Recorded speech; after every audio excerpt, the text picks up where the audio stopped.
Hello, my name is Geoffrey, and in this tutorial, or rather in this crash course, I will be covering Laravel in depth. So I will be starting from the installation of Laravel all the way to building the application, and then I will also show you how we are going to host that application.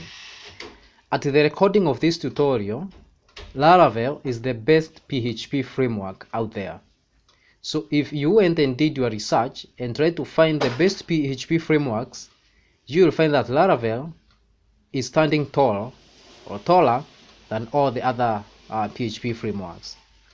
So I have put together some slides that are going to brief us what we are going to be looking at in this tutorial so that we can know what to expect by the time we end or we complete this course. So the first thing I'm going to be showing you is how to do your environment setup. I am not going to go into the details of this, however, because this I feel is outside the scope of this course and it will divert our attention. So I have put together a blog post on my blog codewithkarani.tech, and if you head there, you will notice that I have a blog post installing Apache, PHP, Composer, MySQL, and PHPMyAdmin on Linux. If you are on Windows, you just need to download XAMPP and install it, and then you install Composer. Now, Apache is what we are going to be using as the server. PHP is our processor. Composer is a dependency management package that we are going to be using. And then MySQL is our database, and PHPMyAdmin is going to be just providing an interface for easier interaction with our MySQL database. So if you follow along this tutorial, you will be able to install all those things in your computer.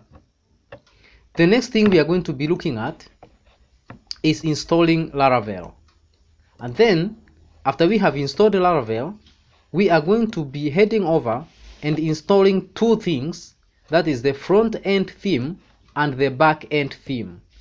So I would like you to go to this link here. I have looked for two simple themes that we are going to be installing. So in this course, I will also show you how to install a front-end theme for your application, and I'll also show you how to install a back-end theme for your application. So the links to those themes are on the description box below. After we are done with that, the next thing we are going to do is build a to-do app. And then after we have completed building our app, I will also show you how you should host your application. So at the end of this, you will also learn how to deploy your application, and now it will be accessible all over the internet. I have also briefly mentioned here the technologies that we are going to be using. We have Bootstrap. I'll be showing you how to use Bootstrap. Of course, there is HTML and CSS and JavaScript. And then I will make sure that I do our to-dos are being saved using Ajax. So in this course, I will also show you how to do Ajax calls to the database in Laravel. And then of course there is PHP, and this is where we are going to be interacting with the Laravel framework. So welcome, and let us dive straight into the course and start installing Laravel. So I will open my terminal here. Let me open a new window, and then I just maximize this thing. If you have set up your environment, what you are supposed to do here so that you can install Laravel is head over to HTML, is head over to the directory where Apache can be able to read our files. In my case, it's var, www, and HTML. If you are on Windows, this is going to be your htdocs directory. And then once there, I am going to install Laravel 5.8. So I will run the following piece of code. I just want to paste it, and then I'll tell you what this thing does. You're going to do composer, create project, Laravel. Then I want to specify that I want a specific version of Laravel, and that is 5.8. You don't have to do this. And then this will be the name of our app. And when you run that, Laravel is going to install in this directory another application called Laravel to do. Now I had run this before because it takes some time, and I don't want to spend time showing you how Laravel runs and installs the different things that it needs to do our app. So run this, you can pause the video, run this, and when it is done, come back and let us continue with the course. When your installation has completed, just go to CD. So I want to change to that directory, so I would say Laravel to do, and you notice that I am now in the Laravel directory, in the application that we have installed. So if I do PHP, now this is how you run Laravel projects. So you just say PHP artisan serve, and when you run this and click enter, Laravel is going to run your application on port 8000. So this is localhost and port 8000. If I click on this, it is going to open my application on this port. And here you see we have a fresh installation of Laravel. These are the docs, and these are other links that I am going to show you. Now, going by our checklist here, this one we can check it done. So when we are done with this, we can mark it green, so that is done. Laravel installation, we are done with it, so we can go straight to our next slideshow here. And now I don't want us to install the front-end theme before we do our application. This is going to be the last thing we are going to do. Of course, not the last thing, because we cannot install it after we have hosted, but I want us to do a backend theme install, and then we are going to build our application, and then we are going to install a front-end theme, and then we host the application. So right now I want us to jump and install the backend theme. Now, like I showed you, this theme is from this link. I have chosen a simple theme that we can use here. So I'll go ahead and copy this URL, and I will paste it in my browser. You should be doing this also. So when I paste it there, it is going to open this theme. You see, this looks like a beautiful theme. We are going to be integrating this in Laravel, and this is what we are going to be using. So what you do, download this theme, and then come back and continue with the tutorial. So I have downloaded my files, and this file is stored in this is appcore. This is my theme. You can see I have all the files here. So how are we going to install a backend theme? Backend means that we need to be logged in to this application, right? Yes. So we need to do some things.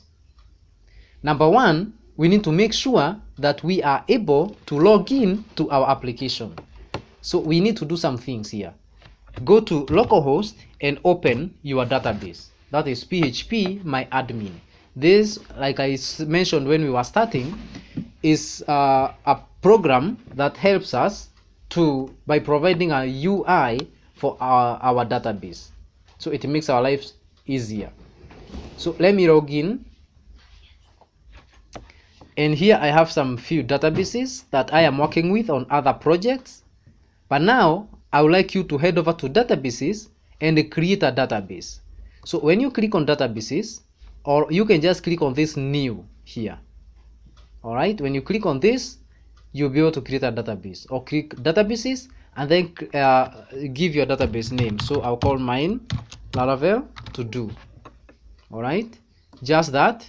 And then the next thing you need to do is just click on create. And when you do that, you realize that here we have a Laravel to do database that has no tables. It is empty. So how do we connect our Laravel application with our database? We need to head over to Sublime Text. This is the file, the IDE I am going to be using in this tutorial. So I'll go to File, and then I will open a folder, and then I'll head over to where I have installed my Laravel application, and that is Laravel to do, and then I will open it. Once here, these are all my files, and now the .env file here is where we do most of our environment settings, including the settings for our application. Now we are going to be seeing other ways of configuring this, but for this course we are going to use the .env. If you need to know other ways of configuring this database, please let me know in the description box below. So we have a number of things that we need to do here. This is a key that is generated by a composer when we install, and then when you come down here, you find that we have a place for the database. So we have database connection is MySQL, the host is localhost, the port is 3306, the DB database, this is where we need to provide the name of our database. Remember the database you created? Put the name here. I mean the database name that you entered here. So this name, put it here. And then the next thing we need here is the DB name. I mean the username of our database and the password of our database. When you installed MySQL, you entered this. You entered the name, the username, and the password. So this is what you are going to provide. Mine is Karani, and the password, allow me to check my password from another application here. I can just drag this to another screen so that it doesn't block, and I have my password. So this is the password for my local development environment. If you use these details, yours may not work unless if you put the same in your database. So these are local. Make sure whatever you use in your local environment, you don't put it online. Make sure at least you change the password and use a strong password. Don't put a password that is this simple in your production environment. Once we have done that, we are ready to start migrating our databases. Now Laravel comes with a very robust migration files here. So we are given the ability to migrate files from our databases from the files, and this puts Laravel ahead of most of the other programming languages, not programming languages but other PHP frameworks. So here Laravel already created for us a users table, and when you look at this, we have a schema which has the ID, which is an auto increment. We have a name, a string, we have another string called email and it's unique, we have a timestamp, all right, the day the email was verified, and then we have a password, a string, and then you have a remember token, and then the timestamps. These timestamps is going to create two fields in our database. The first one will be created at, and the second will be updated at. And then here we have just another line of code that tells it if the function is down, please go ahead and drop the users table if it exists. Okay, so let's go ahead and first of all run this migration and see what happens. But ideally what is going to happen here is that Laravel is going to create a table in our database and insert the users table. So we don't have, when we're using Laravel, we don't have to come here and start typing or adding table names here, like other PHP frameworks like U2 and Zend and CodeIgniter and such. What you need to do if you're using such frameworks, you come here, you enter the number of columns you need for your table, and then you give the table name like users, and then you create, and then after that it will create your tables, and then you need to rename them. In Laravel, the case is different. You just define your migrations, and then after you define your migrations, I will be showing you how to do other migrations. You just go to your terminal, and that is where I'm going now. So I'll stop the server, and after I have stopped the server, what I need to do is PHP, make sure that you are in the directory of your project, and then run PHP, and I think I need to increase this font so that you can see. So let me go to edit preferences, and then I want to increase the font here. Where is font? The general. Okay. Global general shortcuts.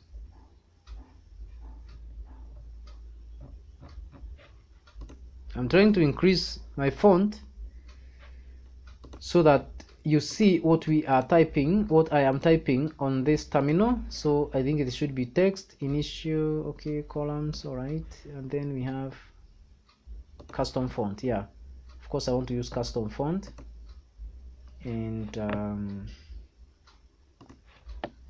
I want my font to be okay, okay. I think I got it. How is that? I think it's not big enough. Let me add just a little. So let me do 20 maybe. So 20 cent. I think that's okay. So I hope now you will be able to see this better, or maybe I can just add it a little bit. I want this tutorial to be very helpful to you, so let me do 25. I think that's okay now. So I am going to be running PHP artisan serve. Sorry, we are migrating our database. So migrate is what is used to migrate our databases, and serve is used to start the server. So when I do that and I have set my table successfully, you realize that here we have ran some migrations. If I go to my database now and refresh this table, you will notice that I have 3 tables. I have the users table, I have the passwords reset table, and I have the migrations table. I want us to concentrate on the users table. We have all these fields. If I look at the structure, we have all these fields. We did not enter any of these things on our database. It has been created by our migration. Cool, isn't it? Now, after we have done that, remember, let me first of all run my server. So artisan serve. Remember, this is the artisan command you need to call to start the server. So if I run that, it is again running. So if I refresh this, it should work. Wonderful. But now we need to be able to create a user in our application. So what we are going to do, again, just stop the server. And then to create a user, again, we need to generate what is called scaffolding. Laravel comes with this scaffolding set for you. So it will create the controller, it will create the model, and it will create the views for you. And just by running this command, which is PHP artisan make auth. So if you run this command, you will be able to log in to register to your application. So let me run this command, and you see the application is telling me authentication scaffolding generated successfully. That looks like something small, but when we come to our code, you will realize really that a lot has happened. I wish we had checked these things before. So here we have created a number of files.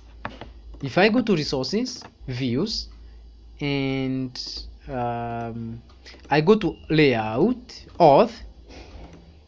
You realize that here we have this auth file, and auth file has a number of files inside, including a folder for passwords, and then we have login, register, and verify. And when you come to the controllers, this folder was not here. It has been created by the php artisan make auth command, and inside we have a few controllers. Again, this model, because again in Laravel models are in app directory, and I think it was important that I mention where to expect different files. Now you realize that Laravel is an MVC framework. That means it supports the model, view, and controller architecture. So our models are in app directory, and here you find your models. By default they'll be placed here, but of course you can change and put your models in a different directory, and then of course when you do that, remember to change the namespace. So this model has been generated by that command, and then our controllers in Laravel are in app directory, http, and then controllers directory. Again, by default this is where our controllers will be. You can again change, and then also remember to switch the namespace.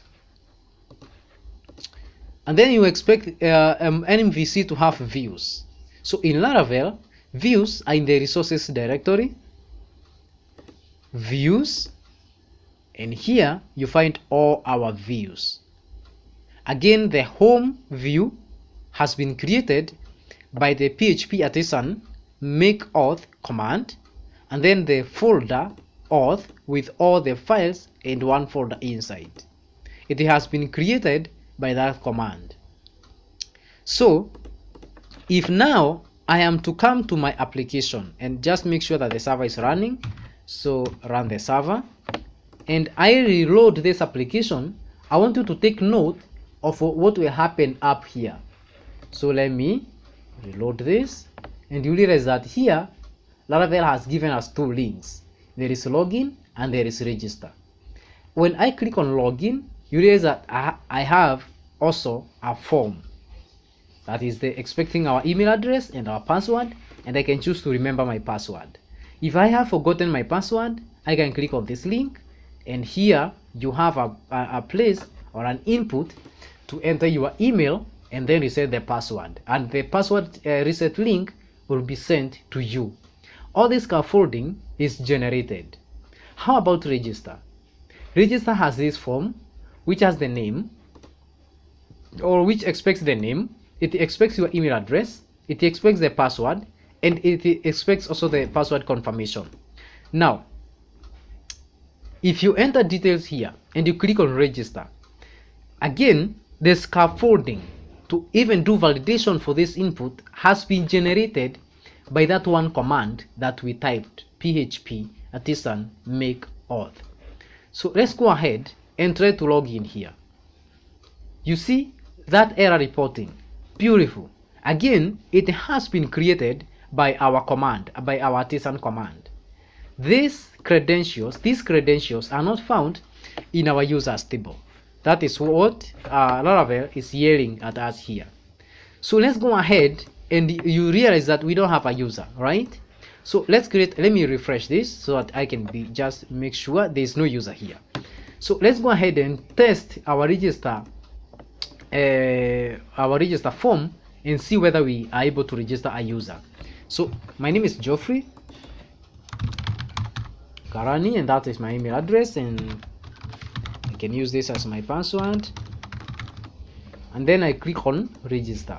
When I do that, you realize that this thing is telling me I am in the dashboard and you are logged in, and here I can be able to log out.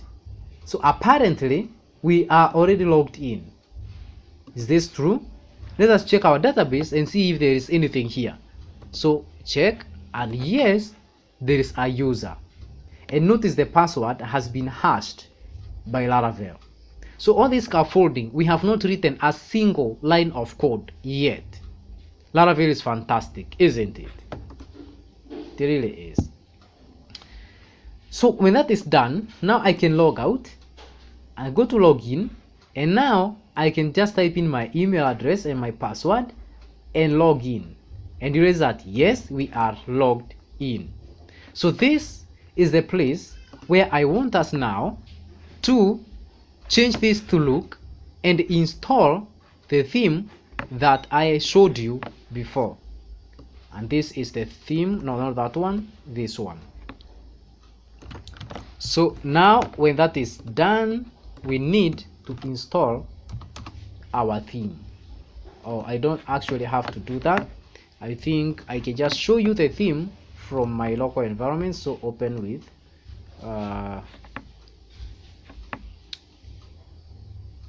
I opened with what? Let me open with, no, I did not want to open with this. Close. And what am I opening? That looks like the front-end theme. So open with Chrome, and yeah, here comes our theme. So guys, let's go ahead and put this theme in here, so that when you log in, what you're going to see is this beautiful template. Now if you are having any challenges so far, please do not hesitate to write to me in the description box below and tell me where you are facing a problem, and I will help you resolve it. So to integrate this theme in our application here, we need to know a few things. The first thing we need to know is that to do that, we need to be in our views directory. And what I like to do, come to full views, I like to create my my backend folder here, so that every file or every view that belongs to the backend can be put in this directory. So click on the views and create the backend folder. You see here I have a folder called backend, and then we need to split our theme into different sections. So if I click on this again, I want to create another folder, and I want to call this templates. Okay, so inside here I have a folder called templates. So here, if you look at our theme, here, what do we have in our theme? So let us open this theme in another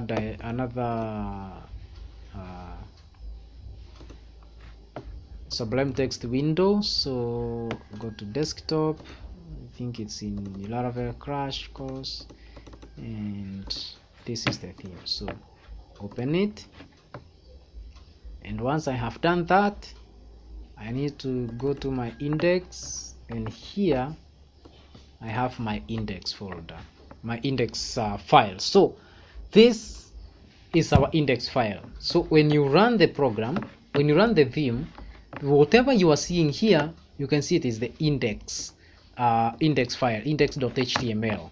That is what I have opened here. So we need to copy these things and break it into different sections, so that we can be able to integrate it in our application. So how I would like to go about this, I want us to break this thing into different sections, and the different sections we are going to be breaking this into is I want to have this header put in one file, and then I want to have a footer. Of course the footer will be in another file, and then there is going to be the body, and in this body we have the navigation, right? There is this nav. So this nav, I want it to go into another file, another separate file. So our nav ends here. Great. This is line number 135. But checking the file, guys. So I can just come on this line of code and do that, and then I'll be able to copy the whole of this. I'll show you how to copy this in a while, guys. Don't worry, I just want to understand the thing because I've not integrated before. We are doing this together and we are doing it for the first time, most likely for most of you, of course. So I think I'm good with the file, so I'll break it into the header section, the navigation section, the body section, and then I'll have the footer. So I need to create those 4 files in my templates directory. So create a new file, call this header.blade.php. make sure that you have this blade extension here, because Laravel uses the blade templating engine, and if you miss it here, Laravel is not going to understand what you are doing and it will not work. So make sure your every view has the blade.php extension. So when I create that, I can just head over to my theme here, and then I copy the whole of the header. Actually, I'll cut it so that we know where we are, and I'll paste it here. Okay, I'll paste it here. So our header is copied and pasted. The next thing we are going to do is create another file, and this one I'm going to call it nav.blade.php, and then I'm going to save it, nav.blade.php, and then I will go to my file here, and I am going to copy the whole of this nav. So I can just go to, in Sublime Text, gives me the ability to freeze this thing, and then it will bring the code in one place, and then I can just copy this. All right, but I don't want to copy only that because I don't want to leave these things outside. So I can copy the whole of that, just cut it, and then head over to your nav file and paste it, and you realize that by so doing, here I have pasted all that code here. All right, save that file. The next thing we are going to do is our footer, right? So let's create another file and call it footer.blade.php, and then we save it. And then what we are going to be doing now is head over to the index full file, and let me remove this, just bring unnecessary complication here, and then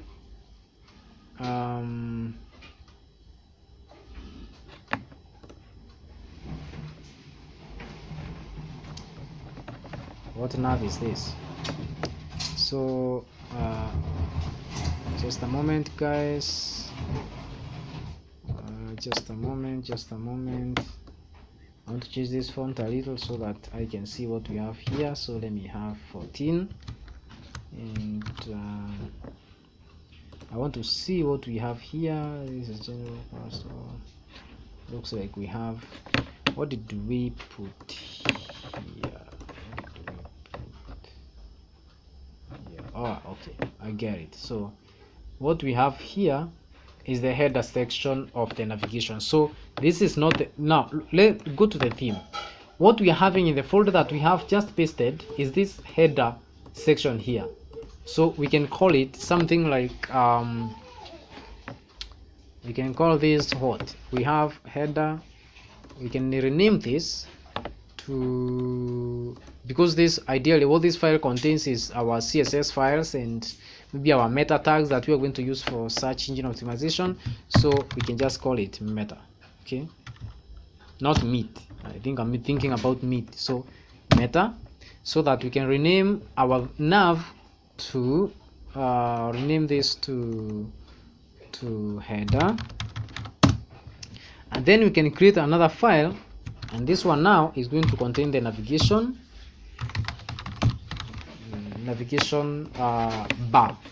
So when we go to our file here, we can now copy this, the whole of this nav, compress it, and beautiful. Copy the whole of that and put it here. All right, so we have our nav, and then the next thing we are going to do is copy this is the dashboard. So that's beautiful, that's our body, so we are good to go, guys. And let us go down and see where our footer starts so that we can copy it. These scripts are going to be in our footer, so we are good here, we are good here. What is in the footer of this thing? Let's go down and see so that we're able to know where we are going to end this. So all right, I think great, here is the footer. So we are going to copy the whole of this, just cut it and put it in what? Put it in our footer file, put it here. Okay, here you go. Great, I think we are doing well, aren't we? So we have copied everything. The only thing we have not copied now is the body. So we are going to copy this body again, the whole of it, as it is. So everything that has been left in this file, copy it the way it is. We are going to remove those things later. So cut it and head over to here, this thing, and the file that was being rendered is this home. So I can just come to home, and then I will replace everything in home with this, whatever you have copied. So I just want to format this a little bit, so yeah, like that. And now you realize that we have so many files here. How do we bring the files together? Now we need to do one thing, or one thing that I like to do is bring all the files together in a single file. So again, I like to create another file here, and I save this as main.blade.php. So I will bring all my files in this main directory here. And by how you include the other files in this file is just by saying @include, and then Laravel will read your files from the views directory. So the fact that they are in one file doesn't mean that you can just say include and then you say include meta like that. It will not work. And again, you don't do meta.blade.php. No, the moment you say meta, Laravel is able to understand that you mean the meta.blade.php file.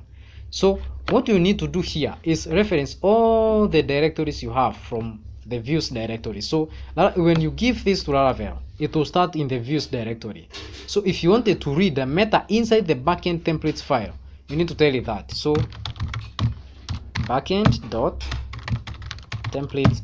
Okay, backend templates meta, include that file, and then also include some few others, and make sure these files you add them in the order that you put them here. So the way they were, where you cut them, make sure you insert them like that. So I think the other one would be header. Am I right? So we have meta, then we have header, then I think we have nav. Okay, nav, and then we have some other file which is footer. Okay, how many files are these? 1 2 3 4. 1 2 3 4. 1 2 3 4. Great. Now you may be asking yourself, how will I insert the home inside this? And that is why Laravel comes bundled with another command you can use here, yield, and then you yield here you want to yield your content. Okay, so you have included all the files and the footer, the files in their order. So you have the meta, you have the header, you have the nav, and then the content will come here, and then you have the footer. Okay, I hope that is understood. After that is done, and I think let me just add this font so that you can see it well. Let me just do something like 25 maybe. I think 25 is good. Okay, I think that is visible. So what I was saying is, when you are including these files the same way they were when you were cutting them here. So let me return this to the way it was. So you have this thing. This is the meta tag. That is why I have meta as the first thing. Then there was header. Then there was nav. And then there was the body and then the footer. Make sure they are following that order. And now when I come to my home directory, the home directory is what contains the content that I want to show. So how do I get that to show here? And that is going to be easy. What you are going to do is head over to your main directory and then just say this thing extends, it extends backend. Okay, backend dot templates. Is it templates? Backend templates, yeah. Templates dot main. So the main file is going to be extended here. And then the next thing you're going to do is here you just add a section. And this section is going to contain the content. Okay, so this section is going to be inserted here. Okay, and then come down to the end of this file and make sure you end that section at. So how we end the section is by saying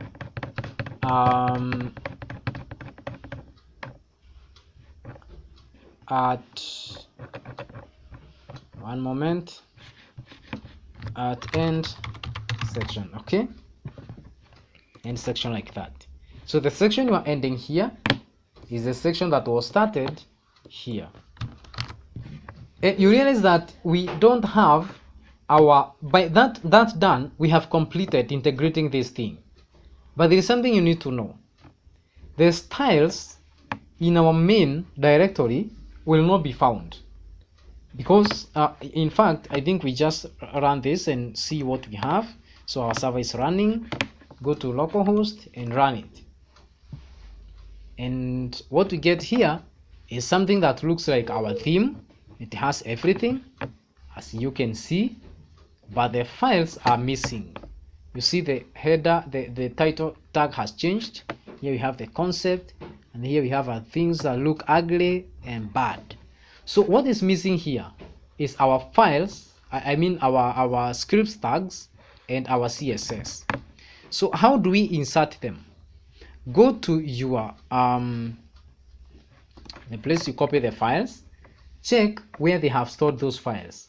So there is assets, then vendor, then bootstrap, then all that. So there is an assets folder here, and that is this folder. And what we need to do is just copy this folder as it is. Just copy it, head over to the directory where you have installed your program. In my case it is var www html. Then here I have Laravel to do, and then you need to make sure that you have put these things in your public directory file.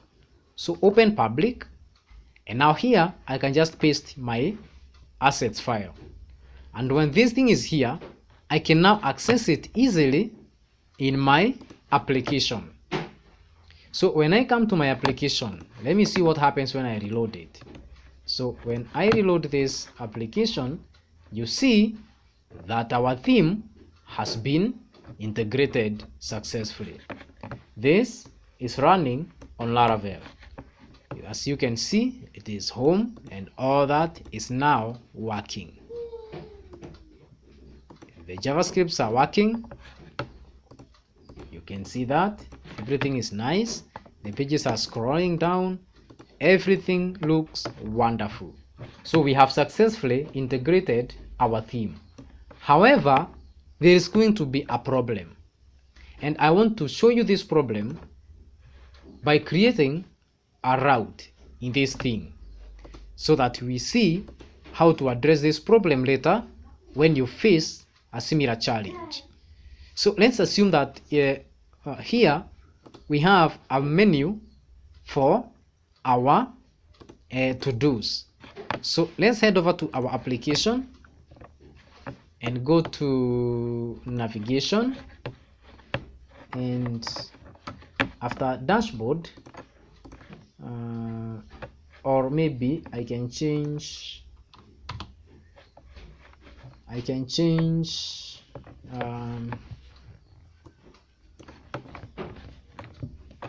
let me see what we have here. We have dashboard, e-commerce, finance, e-commerce. We have e-commerce here. We have dashboard. We have lists. All right.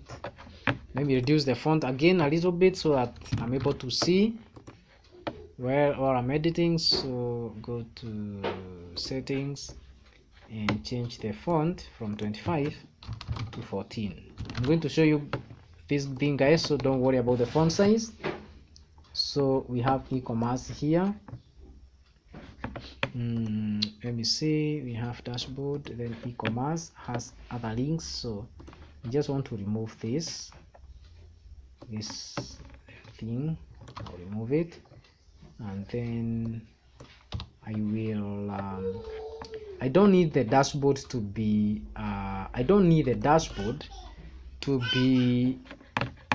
to have other links. So before I solve that problem, guys, let me first of all clean up this menu because it's just confusing everybody. So I will remove it. Let me close this. That's why you are copying our files. So let me clean up this thing so that we're able to see what we are doing here.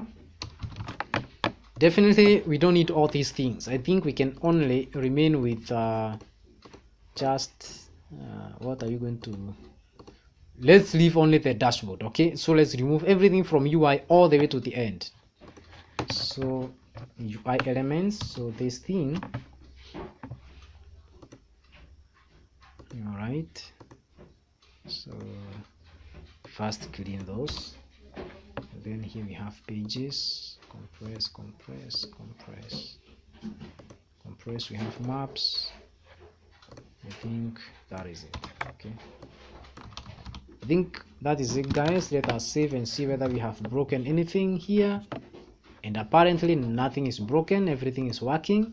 Now we need to do a few things here. Okay, so I want to add, here we have our dashboard. Okay, and we don't need this dashboard to be a drop down list. Of course, if now you want your menus to have links like this, for instance, if you have users and authentication, and by the way, I'm going to be doing an RBAC tutorial on Laravel. Let me know whether you're interested in that, guys, so put it in your description section below. So I was saying, if you have something like settings and you have authentication, and your authentication, you need this to be authentication, and then when you open it, there is users and there's roles and maybe permissions. You can have something like this, but in this tutorial we are going to be just doing a dashboard and then our to do. So we just need two links here. So let's head over to this section and remove this. We don't need it. Okay, and then let me have this one, list item.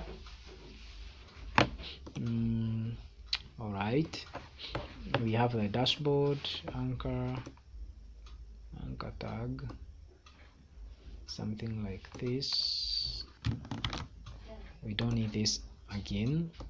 I think I can just remove it. What happens if I do that? Check. We have that thing that looks, let me return this for a while. Let me just take this and put it here. Check, guys, what we have. I think that's what I need, and then I will do, I want to copy this and put it here so that we can have an icon before the name finance, or something is not closed properly, and it's that tag. Then I will open it. Oh, what happened?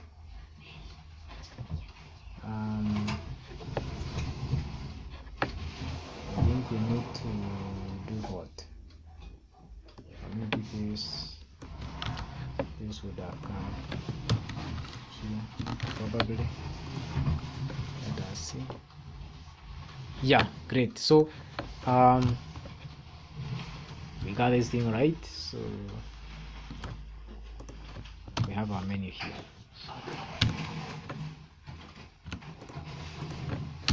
We have those two elements in here, so we can just remove this,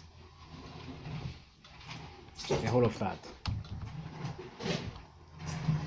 Now here we'll have dashboard, and this is going to be not anything like that. What are those? Okay, so I just want to do far dashboard, and then open, and that looks like it didn't work. Dashboard, far dashboard. Is it not dashboard?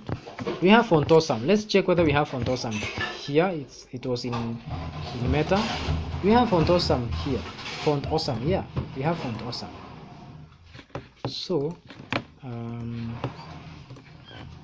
far dashboard, guys. I want to see the font awesome tag for displaying our dashboard icon.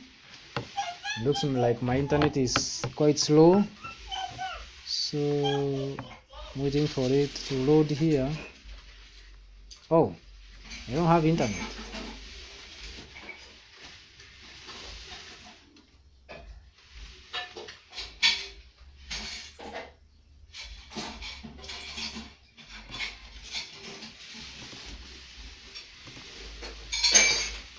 What happened to my internet?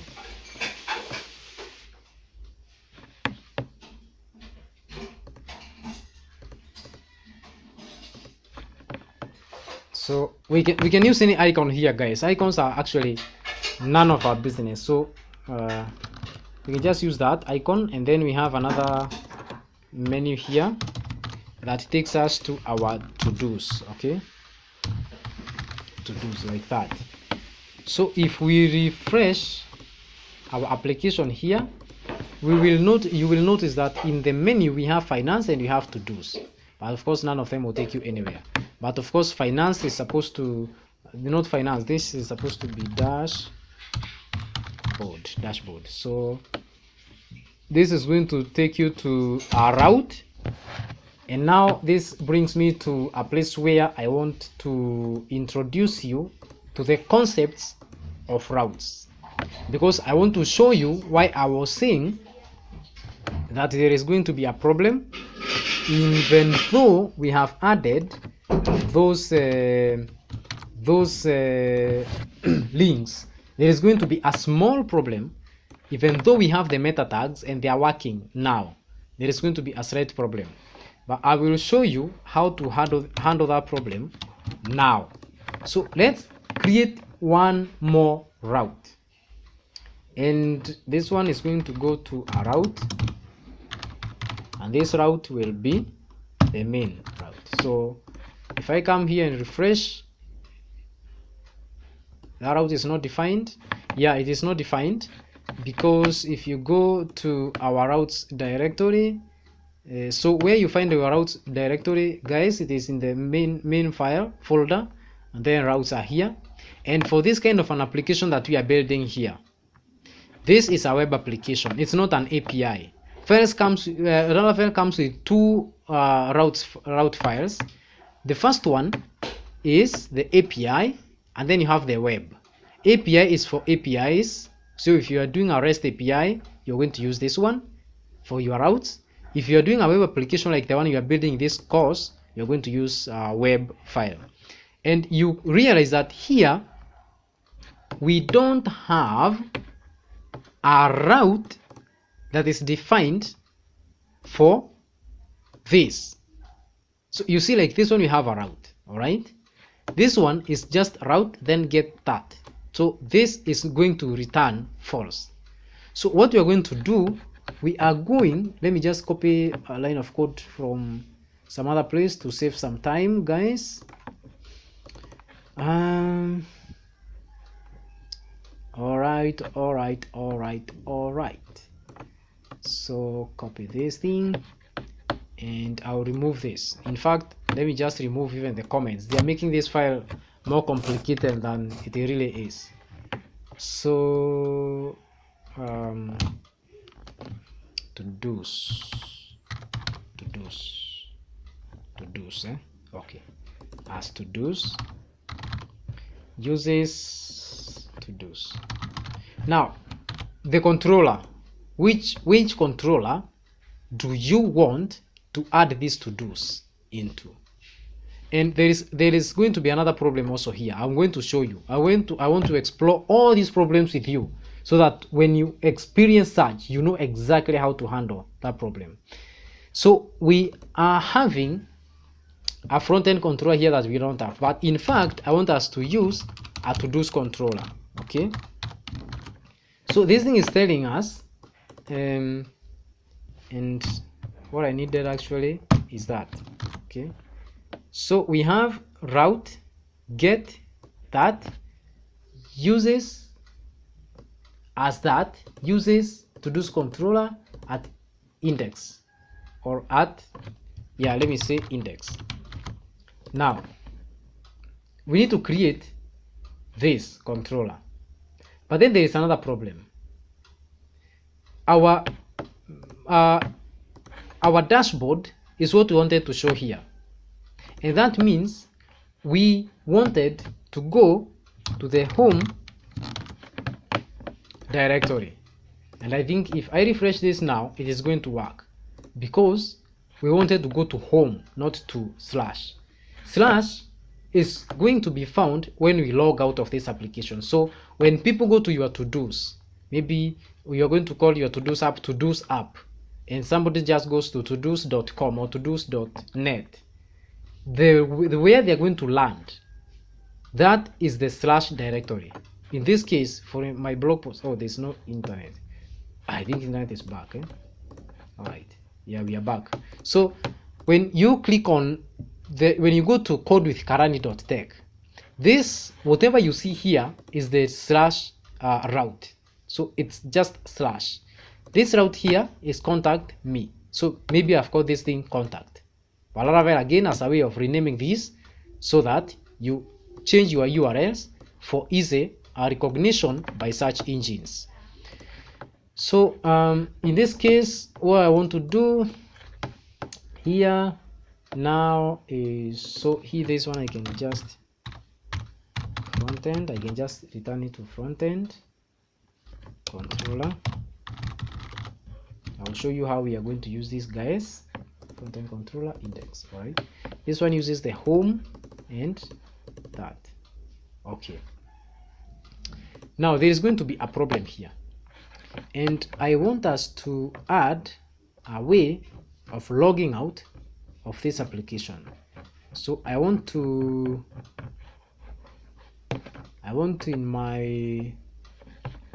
in my application, I have a place here for logout, right? Yeah, this one. Right now it will not work because we have not connected it to anything. So I would like us to connect this thing first. So how are we going to do that? We will head over to our application, and then you go to nav. Is it nav? I don't think it's nav. I think that one is in the files that we added. We called them header, and then just find where we have logout here. Here you go, and then this thing is going nowhere, so I can just add a route here and say this thing, take it to log out. Okay, and when I do that, of course it is going to break because there is nothing like that, so it will not work. In fact, it's complaining out of so many things. So if you see such kind of an error, what you need to do is to add some piece of code that I am going to show you in our routes file. So head over to your routes file, and down here add this piece of code. So here we have route get logout, and then session flash. Of course, this one is going to flash our session, and then auth logout, and then return redirect to the login page. This one you can put it to wherever you want. If you wanted to go to the main page, you just remove that and it's going to go there. All right, so after that is done, now when you come to our application, we should be able to log out. So if I go here and log out, you see we are logged out and we have been redirected to this page. If I want to go back to my home page, I just click on this logo, and here I go, and you see there is a problem. This thing is saying class this controllers front-end controller does not exist. The reason why we are having this complaint is because in our routes file we told Laravel, when you find a slash, go to the front-end controller and the index method. This thing doesn't exist. So this introduces us to the next section, where we are going to check how to install or to add or to create a controller. Again, in Laravel, we don't go to app and then HTTP and controllers and right click and create a file. Of course, you can do that, but Laravel has simplified things by giving us an artisan command which we can use to create the controllers. So let's go to our application, and then we stop the server, and the artisan command is php artisan make controller, and then the name of the controller. So we have php artisan make controller, and then we want to create the front-end controller. All right, if that command is successful, Laravel is going to tell you it has been created. And when you head over, so I can actually just start my server before I leave this place. When you head over to your application and you go to controllers, you'll find a new controller there called front-end controller. Opening it, you realize that all these things have been initialized for you. Now when we run this program, the error here is going to change. Take note of this error here. So refresh, and now you see it's saying method this does not exist. Again, that is because we have not created that method here. We are telling it, if you find that slash, go to front-end controller and look for index method, and whatever is there, execute it. So we can just come here and do a public function index, and then here we do nothing. When we do that and you refresh this error is going to vanish. But because we have not told Laravel what to do, when you come here, it's going to give us a white screen. So refresh it, and there is nothing here. But there is no error.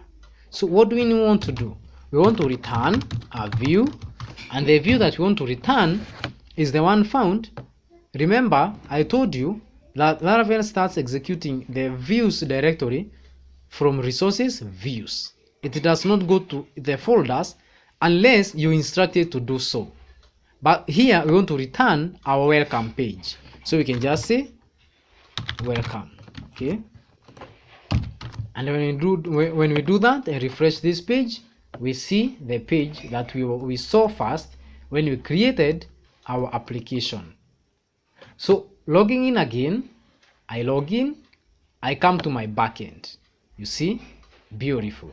And then I can just come here and log out, and I'm out. I want to go home, I click on this, I am home.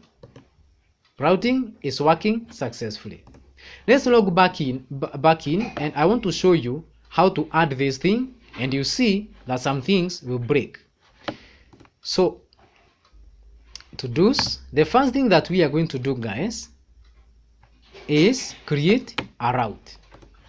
So let's go here, and in our folder, in our file here, sorry, I want us to create another route.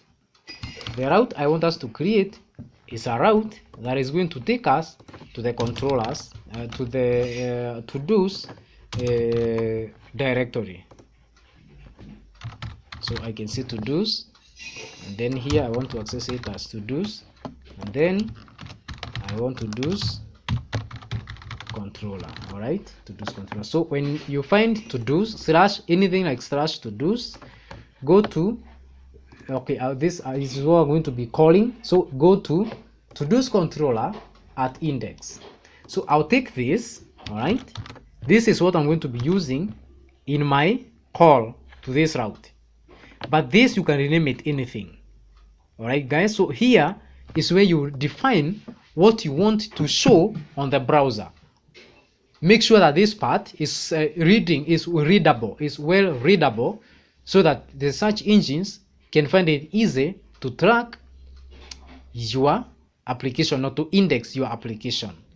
But this, keep it simple and use it to call this route. So I'll head over to my nav and the to-dos, and then I'll remove this, and I'll tell this instead go to a route, and the route I want you to go to is to-dos. Now when I do that, this application is going to break when I click on this, and I want you to take note of why it will break. It is saying to-dos controller does not exist. You can see how good Laravel is at reporting errors. So to-dos controller is not found. So let us go ahead and create our to-dos controller like we did in our last session, when in our last tutorial, controller create code we ran, command we ran. So we say php artisan make controller and then to-dos controller. It has been created. If I come here, I will find that I have a to-dos controller. Again, this scaffolding has been done for me. And now when I run my server, so let me go back here and run the server, and I rerun this code, notice the error will change, and then it is saying index is not found. When you go to our views, our nav, our routes, what did you instruct it to do? If you find anything like to-dos, go to to-dos controller and index, but this index is not found. So go to to-dos controller and do public function index, and then here return some view. Now the view I want us to return is not created yet, because ideally we are supposed to be returning a view in the to-dos with our to-dos, but as we can see here, we don't have them. All we have here is a backend, and then we have layout. This one was created by our make auth command, and then we have the welcome, that is the page that shows when we visit our website for the first time, and then the home is our dashboard. So what we're going to do here is create another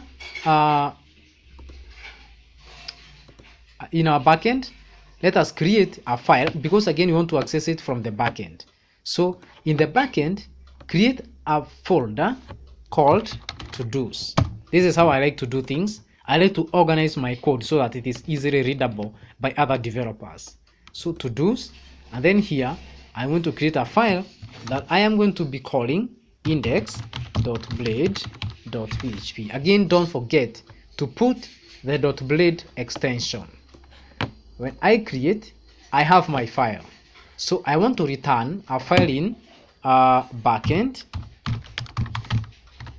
dot to-dos dot index. All right, so when I do that, Laravel will go to the views directory, and then it will go to backend folder, and then to to-dos folder, and then to index file. So it will return this file.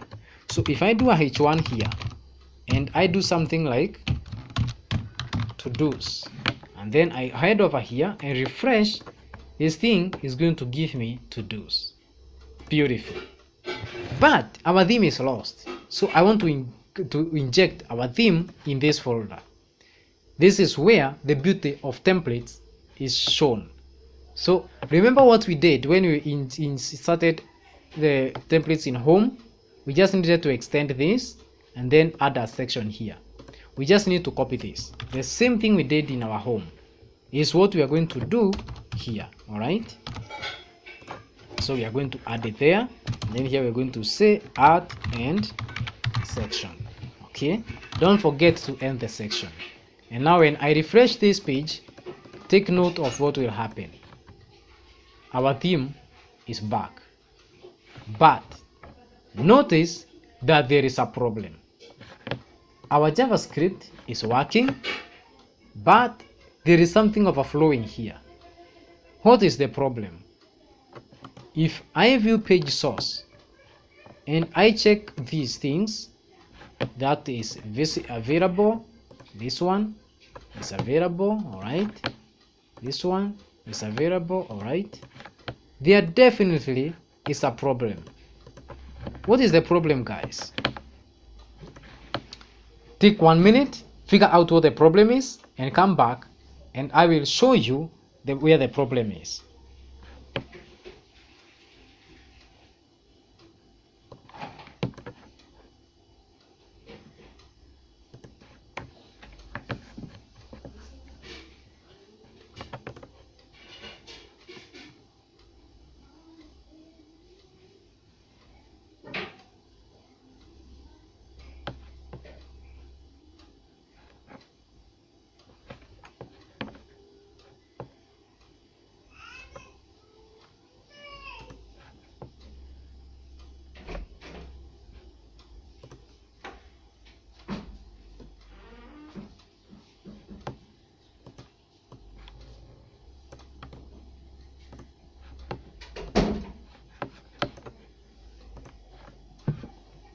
So let us try and add these 3 sections in our or rather, let me just remove this comment, just making it complicated for nothing, and I will add a few things in our index page, in our to-dos index page.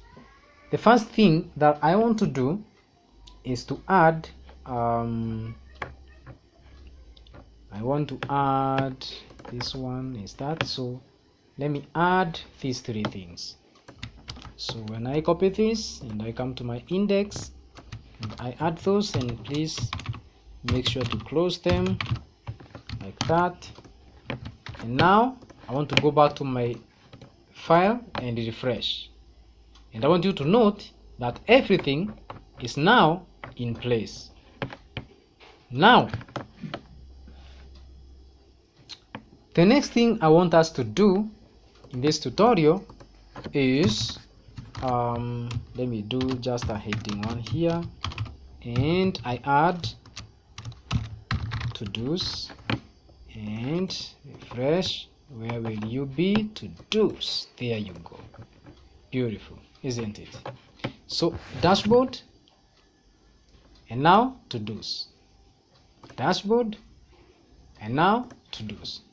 So guys, we have successfully integrated our backend theme, and now we are ready to start working on our application.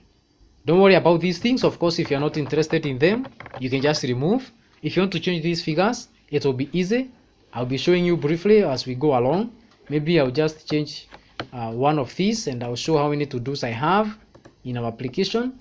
And then again, we can be able to log out. We can be able to create an account, and we can log in back. So looking at our tutorial here, we have successfully integrated our backend theme. So let me mark that as done. The next thing we need to do is now to build our to-do application. You remember I told you that we're not going to be installing the front-end theme first. So that is why if you log out and you go to even this one is not supposed to be looking like this. We should have our custom login page, a custom register page, and then when you come to home, this is not what we are supposed to see. We are supposed to see our theme, which is the theme we are supposed to be seeing for the front end is a theme we have downloaded. I'll be showing you which theme this is, and again the link will be in the description. But the theme basically is I don't know why this thing is not okay. Properties, I want to open it in Chrome, so open with Chrome. Let me set it as my default. So alright, so just double click on it and okay, display. You see the theme? This is the theme I want us to integrate. So this is what we should see when you come to our application. And then up here we are going to have home, we are going to have to-dos, we are going to have register and login links here. Just something simple. I just want you to know how to integrate the themes so that you can be able to create your application and complete. So this theme I think is beautiful, it's amazing, it is sleek, so we are going to be installing it. All right, so we are not supposed to see this page. We are going to instead see our theme. Login, this is not what we are going to see. We are going to see our theme. So for the backend, we are good to go.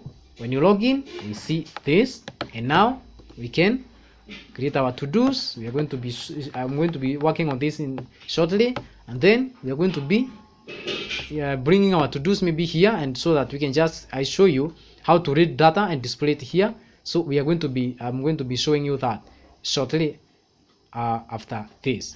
So we are doing well, guys. If again you are having any challenges, please don't forget to put your problem or your comments or your excitement in the description section below.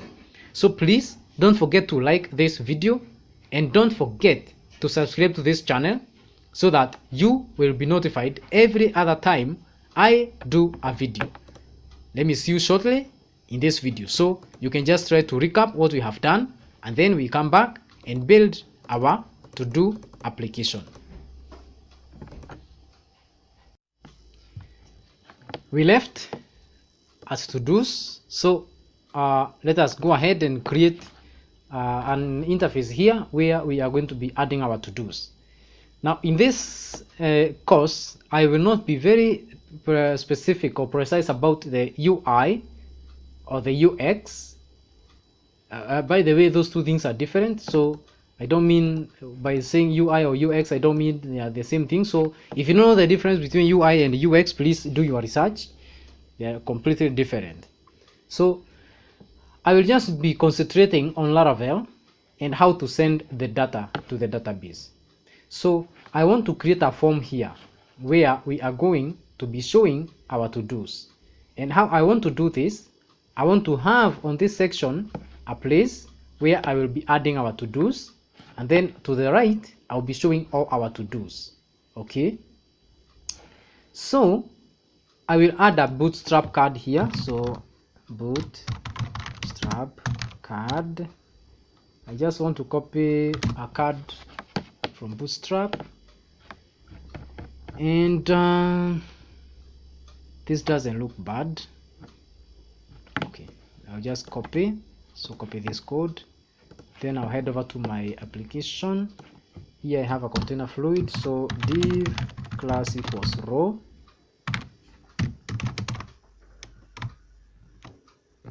div class is row, and then I have div class is called d6 because I want to have two sections. So I have 6, and then this is where I will put my card. Then even before I format the code, let me see how beautiful or how ugly this thing looks. It's not bad, all right, in my opinion, that is. So let me format the code. So go, and I don't need this. I want it to take the default column d6, bootstrap column d6. So here is my card. Beautiful. So in this one I want to have a form, so I don't need the title, I don't need this, I don't need, basically I think this is the only thing I need, that card body. And then here I want to have a form, action equals, I'm going to enter that shortly, and then method equals post. Okay, and then I close the form. And then inside the form, what do we need in our to do? We need one, the to do app, not the to do app, but the to do body. And I think that's it. All right, let us keep the tutorial simple and do only a few things. So we just need to say input, and because I will be sending this data with Laravel, input. I don't need a name, but rather I need an ID. So I can say to do body. I'm really missing spellings.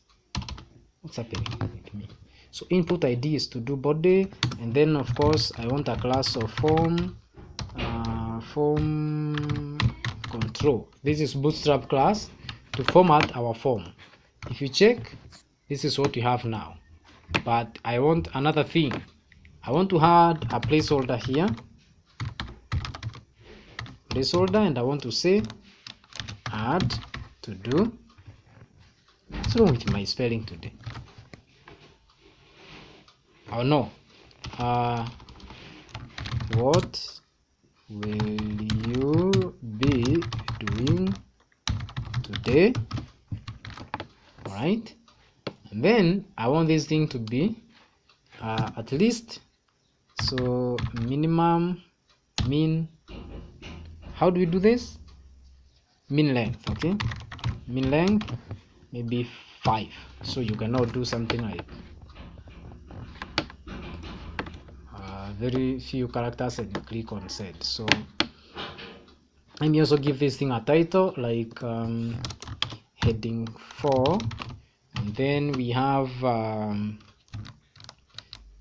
add a new to do. All right, so refreshes and add a new to do. So we will have add a new to do, and then we need a button to of course send this data to our database. So input type equals button, button, and value, or you can say class first, and again I'm going to use a bootstrap class, so I'll say button info, and then that will give me a bluish or turquoise button, and then I'll say the value of this is going to be save to do. When I refresh, I'm going to see a button that looks like this. Doesn't look beautiful at all, in fact it's ugly. So let me do div class equals row. I want to make my button look a little bit beautiful, so row, and then div class equals column D2, I think. I don't know whether that's going to be too small, because remember it's the 2 of 12, so it's like 1. And then I will say not there, but button, and then here I'm going to say button block, and doesn't change, so let me do 4. Looks better. And then I just want to add another thing here, so I'll say margin top is 3. Good. Now I have a form to enter my to do, and then I can just click on this and send the thing to the database. Input type is submit. Let me use submit so that when I click on the button, it will try to submit the form. Of course it will not work because it's trying to submit in the same route, and this one uses a get. So post is not supported, and you know when you click on send, it creates it triggers a post request. So beautiful. Let us make this thing work, and let's of course add let us add another column d6, and that column d6 is going to have our to-dos. So let us do that, and then we close. I think I have closed all of them, right? Yeah, so our to-dos. So maybe I can say current to-dos, and when you check that, we are going to see current to-dos. Maybe I can just say something like style. I'm just going to give an inline style here is height of this thing. I want 200 pixels, and didn't work. Okay, minimum height. Will it force it? No, it didn't. Why? This should push it down, or okay. I see. It may be working. It's actually working, but the fact that it's not in, you see, it's working. It is because I was pushing the column this one, and there's no background in it. So this is what is going to work. So add that, and beautiful. I think it's good now. And then I can just say something like overflow y, and I say auto. Auto makes sure that it does not create a scroll here when there is no scroll, because if I come here and put here scroll, you will notice that there is going to be a scroll here, even though our to-dos, we don't even have one to do, but you see there's a scroll here. So to avoid having a scroll here without the content, we just use auto. That will make sure that there is not going to be a scroll if there is no actual overflow. Great. So what we need to do now is just send this data, and I want us to send it to a route, which is, so we are going to add that route in the action section of our form. So what you're going to do here is just create a route, and then this route we are creating here is something like save to do. Now this save to do doesn't exist, so I'll just refresh this just to show you the error that you'll get. It says that route save to do is not defined. That save to do is found on this file. So Laravel even gives you the exact directory or the exact file that produces that error. And you see this one is on line 14. So what we need to do here is just create our to do. So no, our to do save to do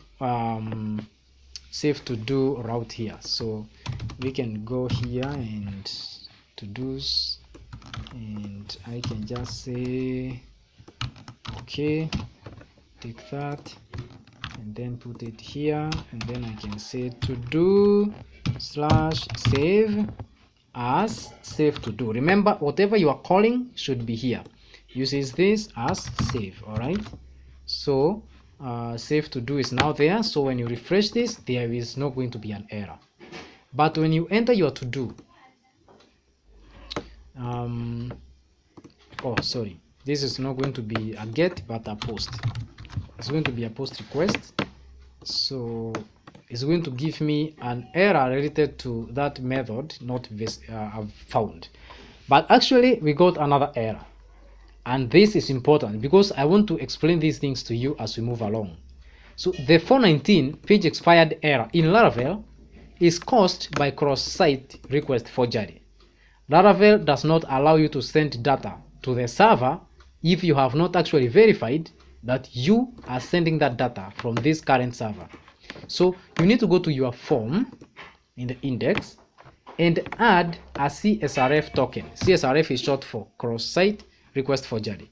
Now in Laravel there are two ways of adding this thing, and the first one is just add CSRF. So if you do that, this one is going to work, So let me refresh and send, and you see it works. This one is now talking about this method not found. Or the other way to add, and my favorite is you do that and then you say CSRF field. I like this one. I like that more than the other. So I don't know why, it's just a personal preference, but sometimes I find this one working where the other one doesn't work. So that's why I decided to make it my personal preference. And here the CSRF is now generated. So what we're going to be doing here now is create, as you see, when we send the data to the server, we are getting the error like to-dos controller doesn't have the save method. So just go there and create a save method here. So public function save. Guys, you're going to forgive me. I don't know what's happening with my typing today. I'm kind of missing spelling so much. Now the reason why we are adding this request parameter here is because we are going to be requesting some data to come from the form. So request input. I just want to send this data first using the normal request, the normal post request, and then I'm going to change it and I'm going to send the data using Ajax. All right. So input, request input, and what's the name of our input? So in this case, then we will require to this nav I'm going to close. We will require to give our input a name so that we're able to get the data from it. So this is going to be name, and I did Toto. You see, it's to do, it's not Toto. I mean, no. So paste it there. So here we can get our data, and if we do and die this data, what we're going to be getting here is whatever was entered in our form. And I want us to make this thing required.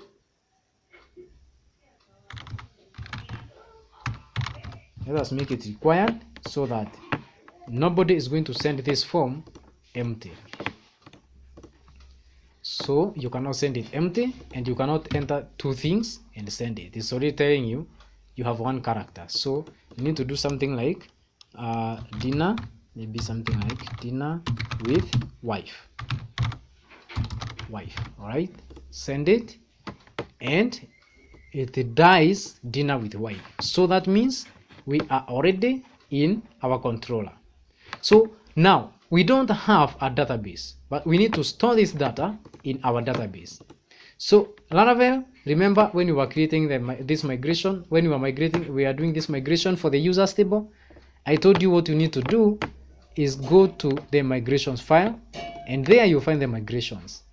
But when we go there, migrations, we don't have a migration for the to-dos. So we need to create it. With Laravel, creating a migration is seriously easy. What you need to do, stop the server and then do PHP. It's an artisan command, artisan make, and then migration, and then create to-dos table. PHP artisan make migration, create to-dos table. Enter, and if it is successful, it will give you this migration name, and you can now find it in the migrations directory. You have create to-dos table here. Opening it, you have this code auto-generated for you. There is an ID that is a big increment, and then there are timestamps. And like I said, timestamps will insert two fields in your database, which is created that and updated that. So let us create our to-dos body here. So we do table, and it's going to be, of course, a string. And what are we going to call it? We are going to call it today's to-dos body, or whatever you want to call it. You don't have to call it this, you can call it anything. And then we are going to have another field, which is table, just to check the status of our to-do. So we can say this one is going to be integer, and then we can say is completed, and we are going to do default, and the default is 0, meaning it is not completed. So table integer is completed, default 0. If it is nullable, you can just do null. Like for instance, if you have something like, I don't know, the field that you can add here, or anywhere you're going to be adding a table in your application. If you want a field to be nullable, again, you don't do that from your PHPMyAdmin. You can do that, but Laravel makes sure that you do it once and you are done. So you can just have a field like this one. You can just add here nullable, and this is going to be nullable. But I don't want my status to be nullable.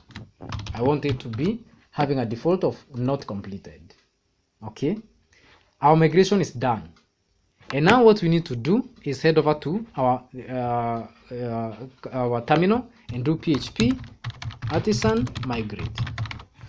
And by doing that, our migration is migrated, and now if I come to my database and refresh, I have another table for to-dos. Beautiful, isn't it? And you can see I have a to-dos table, and it's completed and created that and updated that, and I have an ID. If I look at the structure of this table, I have this, it's a big integer up to 20 characters. I have to-do body, which is 255. I have is completed, which is integer, and you can see it is by default is 0, and then these two can be nullable. Amazing. So how do we insert data into this? Now we need a model. So head over to this. Head over to your terminal and create a model. Again, creating a model in Laravel is not, you don't need to come to the app directory, click and create a file and call a model name. But your models should be on app directory here. Like we have one model here for the user table. So to create another model for our to-dos, we do php artisan make model and to do. Now make sure that this is singular. For what? Your table, if your table is to-dos, you want to call your model to do. But if it's not like that, for instance, if you cannot have a singular for your to do, I will show you how you can handle that. So if I do that, this one has been generated, and if I come now to my code, I can see I have a to-do model here. Now let's assume that my to-do is not, my model is not called to-do, so it won't be able to be referenced. What you can do to tell Laravel where to find the table name, just do a protected variable table, and then give it the table name, something like maybe to-dos or to dot. If you call your table to dot, you can just do this, and Laravel will look for this table instead of looking for to-dos table. All right, but in this case, because we have to do and our table is to-dos, we are good to go. We don't need this, but we need a protected variable which is going to protect us from SQL injection. And here is going to be return an array, and the array that's going to be returned here is for these two things. So I want this to be variable, and I also want one more thing to be variable, and that is completed. Put it there and save it. Our model is complete, so we can just close it. Now we need to bring this model here in our controller so that we are able to call it here and insert the data to the database, our to do, using the eloquent method. So you can just say use app and to do. Remember, if you had switched the directory of your models, this is going to change. So if, for instance, your models, you created another folder here and call them to-dos. For instance, if you want maybe to do this app, like you can control rate in like modules or modular, and maybe you have a to-dos folder here. This is going to be app, to-dos, then to-do model.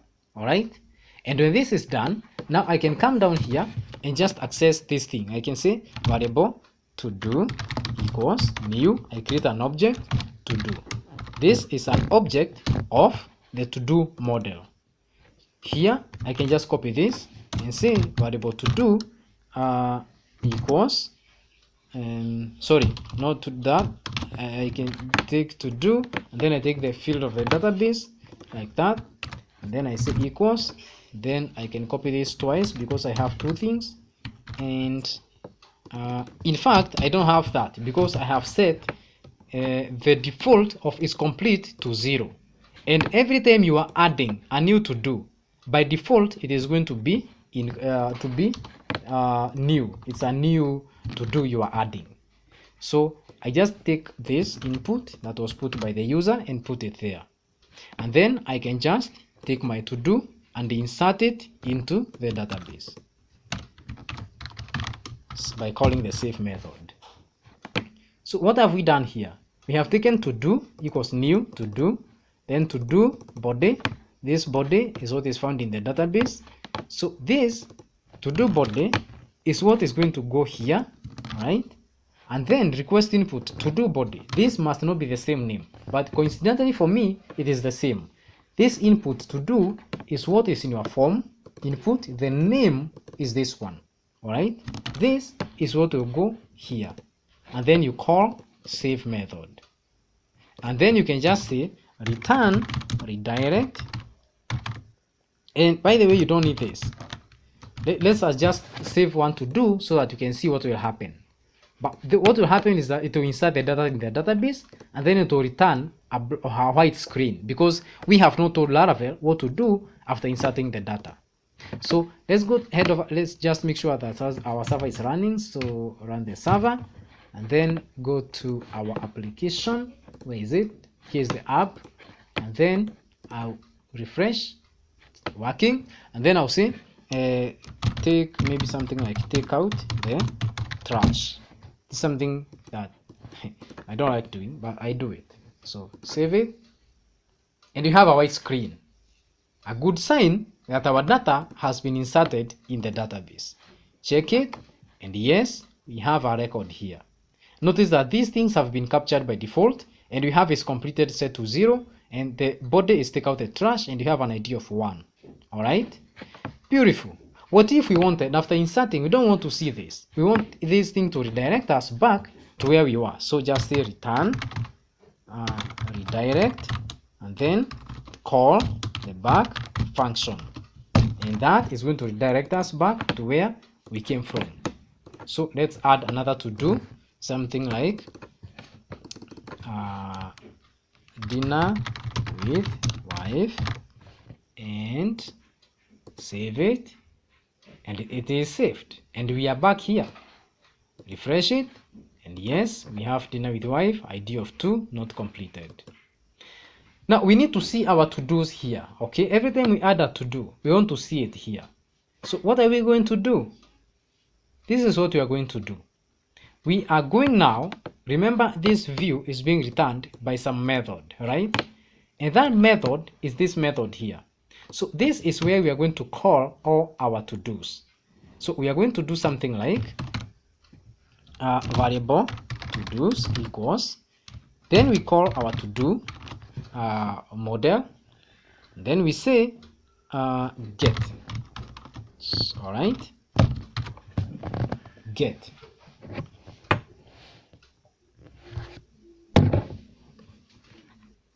To do get. To do's equals to do get. This is going to give us all our to do's. So if I try to do and die, you will realize that here I have my to do's. So refresh this, and I have 2 to do's, and opening it, you realize that my to do's are here. I have take out the trash, and I also have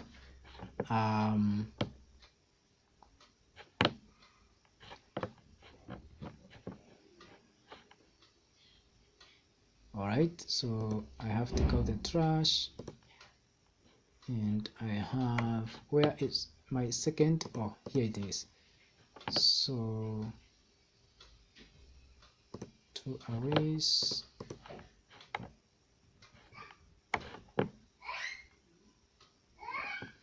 I have an array of 2 items, so I have to take out the trash, and I have, yeah, here's the other one. I have dinner with wife. So I have dinner with wife, and I have take out the trash.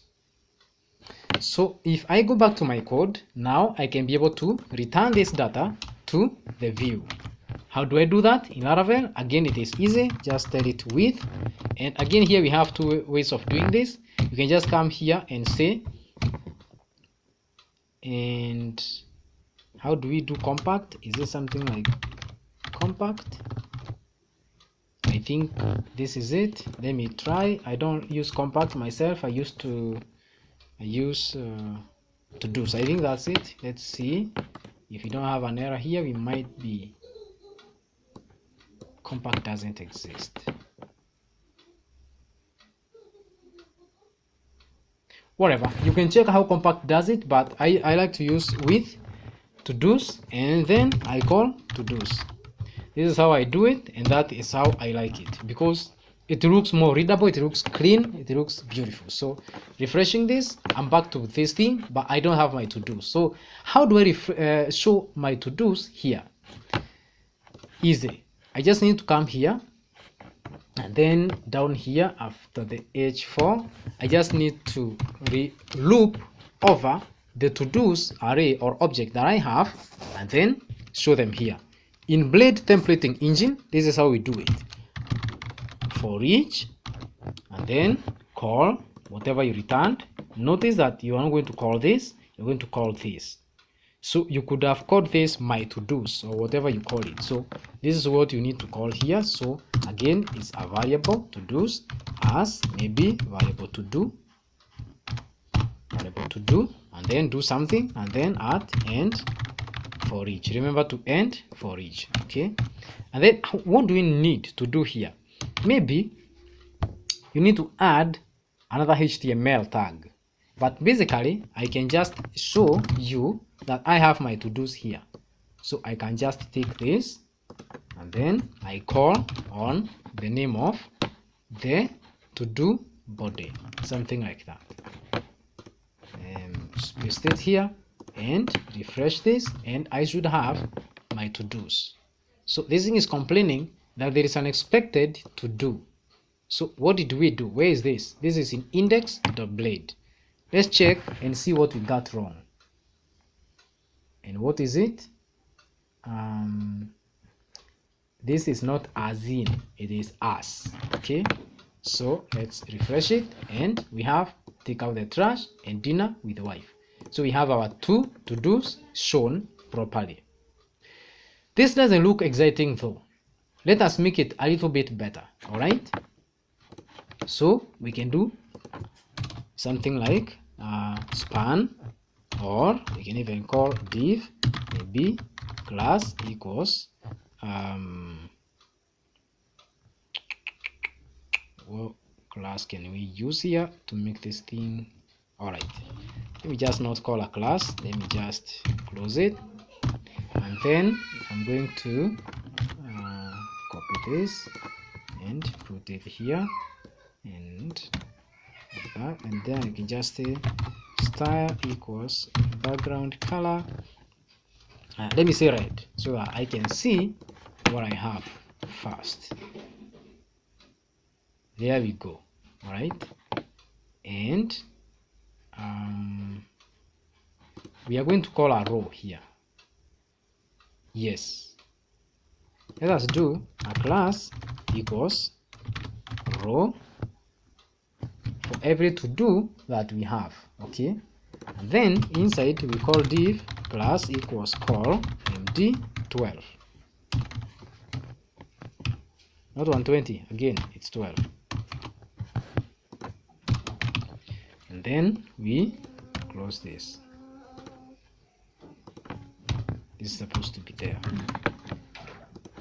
So if I refresh this, I'm not getting the results that I want. I don't know what's happening here. Div class is row. All right, and then for each, oh sorry, this for each should be outside. This for each is supposed to be outside my class. It's supposed to be there, and this one is supposed to be where this one closes. So if now I check, I have 2. Beautiful. I will show you how to make it even better. Of course, I don't want to make I don't want to do a red background. I want to do something like a gray. So where do I get a good gray color? So I can just go online and type gray color, and then my internet is having a problem again. Whatever. So let me take G-Color. G-Color is a tool that I use often to get color. So I can just take this color like that. Then I come back to my code, and instead of red, I will do that color. And okay, this one is loading now, but I don't like it. I don't know what's wrong with my internet today. So I have that color here, and again, sorry, the background color for each. So all right, so let me say here margin top, or I can just do, because this is Bootstrap 4, I can just come here and say margin top of 3. All right, so there you go, you have it. And then I need to add padding, so let me do it here, padding, and I want padding top and bottom 1 em and 0.5 em left and right. So refresh it, and here you go. You see things are starting to get beautiful here. And then we need to do the numbering. Okay, we need to get the numbers. So we need to get the number from our database. What did I do? I need that. Okay, and this is going to be ID. All right, that is the ID of our to-do. So I have 1, take out the trash, 2, dinner with wife, 3. So if now I add another, I add another to do here, something like feed the dog, add it. You see, now I have feed the dog. Beautiful. Then I need a box here where we are going to do something like we are going to do something like, or did I need to render this thing in a table? I don't know. So let me just add a button here which I can use to span, and I want in this span I want item, and in this I want class equals far pencil. This pencil is going to give me the ability to delete or to edit the to do. It did not show up, I don't know why. Pencil, far pencil, I don't know what's going on, why is it not shown? All right, let me add something like, let me add one for delete. Let's see. I don't know what font awesome this theme is using, because these icons should ideally show. Okay, delete is showing. Okay, maybe this one I should do edit, probably. I don't know, maybe. Yeah, I think that is it. So I can then say this one is text primary, and this one is going to be text danger. I just to give them colors. Then there you go, and then I can just and then text, right, not test but text right, does not want to go right. And because this is not a Bootstrap class, guys, I will just do here, let me add a main span tag here, which I am going to use to do some styling for this. So I will say style equals float right, okay, something like that. So if I check things, beautiful, I think it is good. So you do it, explore Bootstrap, explore CSS, just see how you're going to make this a little bit beautiful. For my case, because let me say here again, style equals padding right, and I want this one to be 2em. I just want to create some space between the two icons there, and yeah, there you have the space. And then I'll say cursor, and I want pointer. Okay, and then this one I can say style equals cursor pointer, so that it can be, you see, beautiful, beautiful. So when you delete, click on that, it will delete the to do. So beautiful.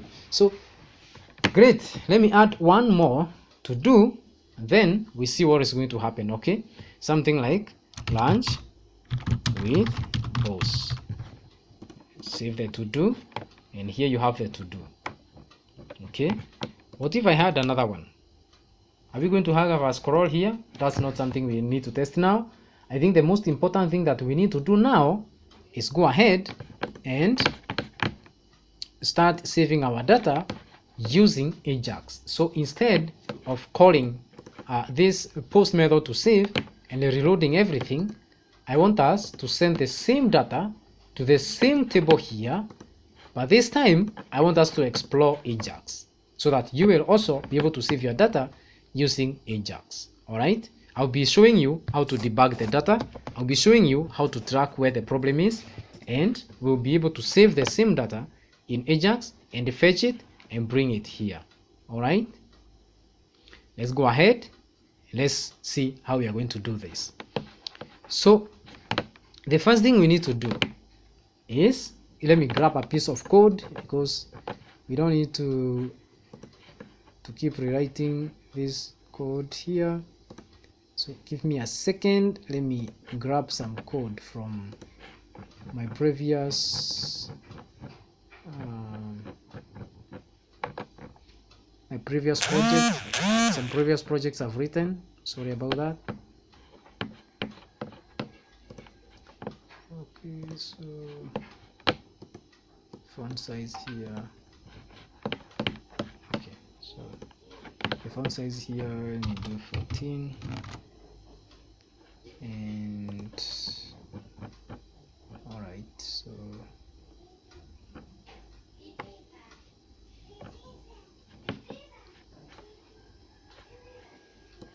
okay, let me grab some piece of code here, and preferences, settings, let me get this back to something like 20 so that we are all able to see. I hope that is large enough. And this, where do you put your scripts? Remember when we were doing our templates, there is a place we put scripts, and that was in resources, views, backend. That is for the backend templates, because again we are logged in here, guys. We are saving this thing while we are logged in.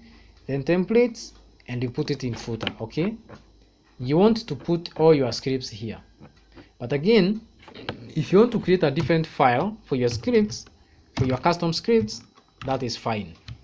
So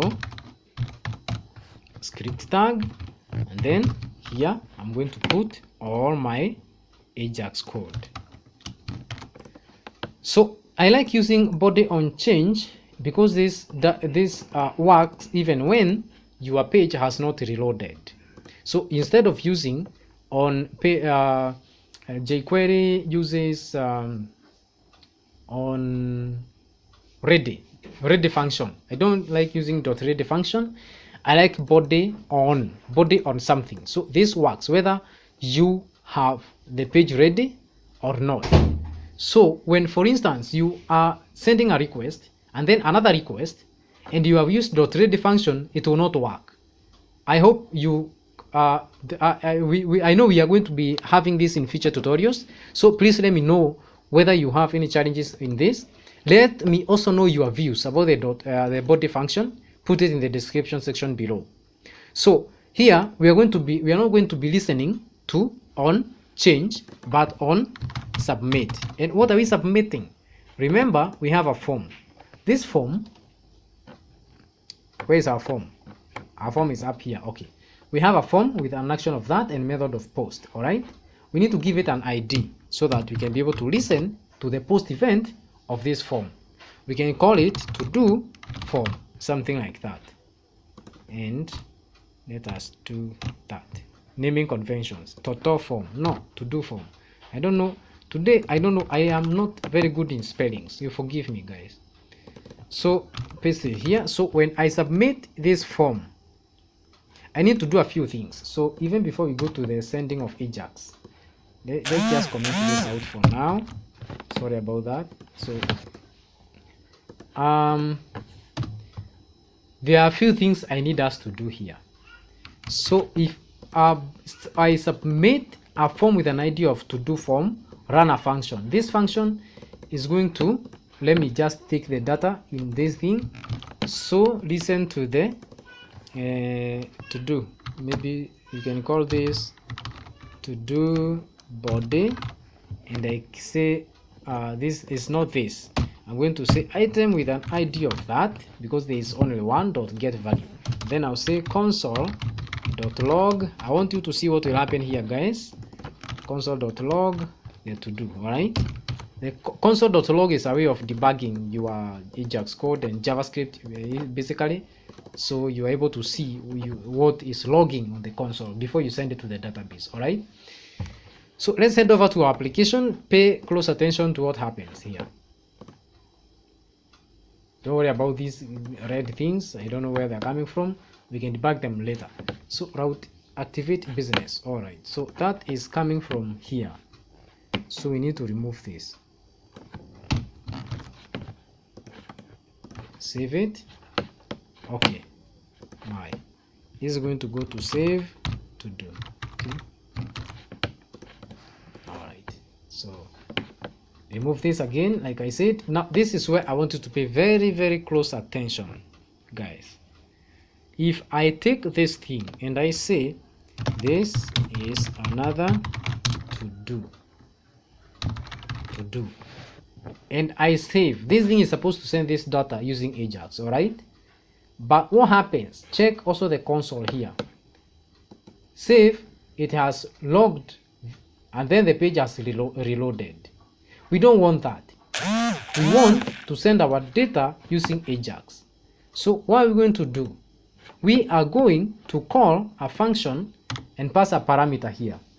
This function, on the function call, on submit, we are going to call a parameter to add a parameter, and then we are going to say that parameter dot prevent default.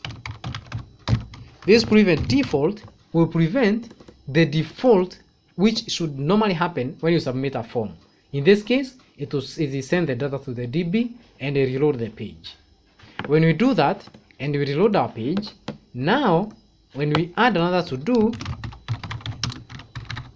and send, the page doesn't reload.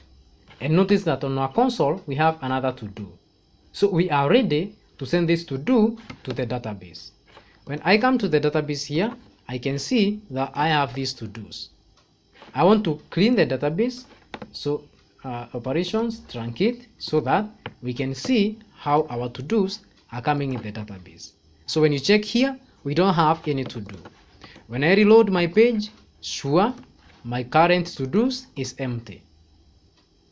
So let me head over here, and then I remove the console log. I don't need the console log now, and then I uncomment this Ajax code, and I am going to be explaining to you what this thing does. All right, so this is telling Ajax that you should use a post method, and this data is going to be saved to be posted to save to do route, which is this one, save to do, and which calls the controller this to-do's controller at save. So it will come to to-do's controller and at save method. And when we are there, we are going to pass the data type JSON, and then the data we are going to be passing is the to-do body. So we can just add to-do body, and then this one I'm going to remove for now. I will show you what you're going to do with this. Let us go ahead and refresh our page. And by the way, before we finish it, when you send an AJAX request, what you're going to do here, instead of get request input, we are going to request get, and then we do that. So again, let's go here, let us add a to do. So we have dinner with wife, add to do, there is a problem. And that is why I said that console will help you to know where your problems are. And specifically, when you go to the network, it will tell you exactly what is going on. Click on to do, and then there is a problem in the save function. Click on this, and here you will be able to see what is happening. You remember when you were saving the data using the post and the form, Laravel form, and you were posting the data directly without using AJAX, we had an issue with CSRF token. And here AJAX is facing the same problem. It is not allowed to send data to our database here, to our server, without first verifying that this is actually you. So we need to do a few things. Go to your templates, meta, and here we need to add a CSRF token here. So again, let me copy this code from my previous I get it from my previous projects so that we save some time, guys. Again, all this code, I'll put it on GitHub, and I'll put the link to this GitHub repository on the description section below. So we can paste this meta tag anywhere here. This is meta name CSRF token, content is CSRF token, and then you can save this. You go back to your application, try to see whether it will succeed this time. Now there is no guarantee that it will succeed, but in case it doesn't, I will show you what you need to do. So send it, and there is still a problem, and it is still rated to CSRF token. So I am going to show you how to save yourself from this kind of problem. Here you need to pass this CSRF token with your data here when you are passing it. So what do you need to do? Let me again grab that piece of code from somewhere, and I will show it to you. So go there, and I go to this one, and I'm grabbing the code for you guys, and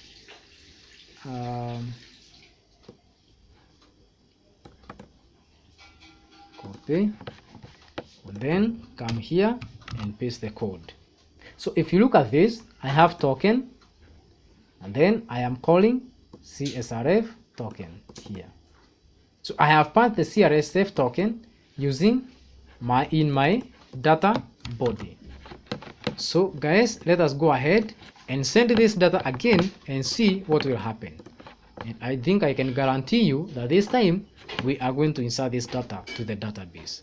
So send it, and here looks like we have another problem. What is it? This is another thing. It is saying integrity concept violation, column body cannot be null. I don't know why it is complaining that it is null, but I actually do. Why? Look at our controller. We are getting to-do body. To-do body is not known in this case because we are requesting the data from our AJAX call. What is known is this thing here. Again, this must not be the same thing. So what you got here is what is going to be here, is this one, and then this is what you are going to reference to when you are calling this thing. So this is supposed to be that, not to do the one from our form. Are we together?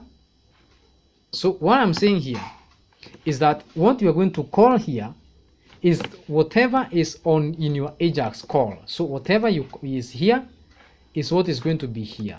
It is not the name of your input field. In fact, we don't need this name if we are using Ajax.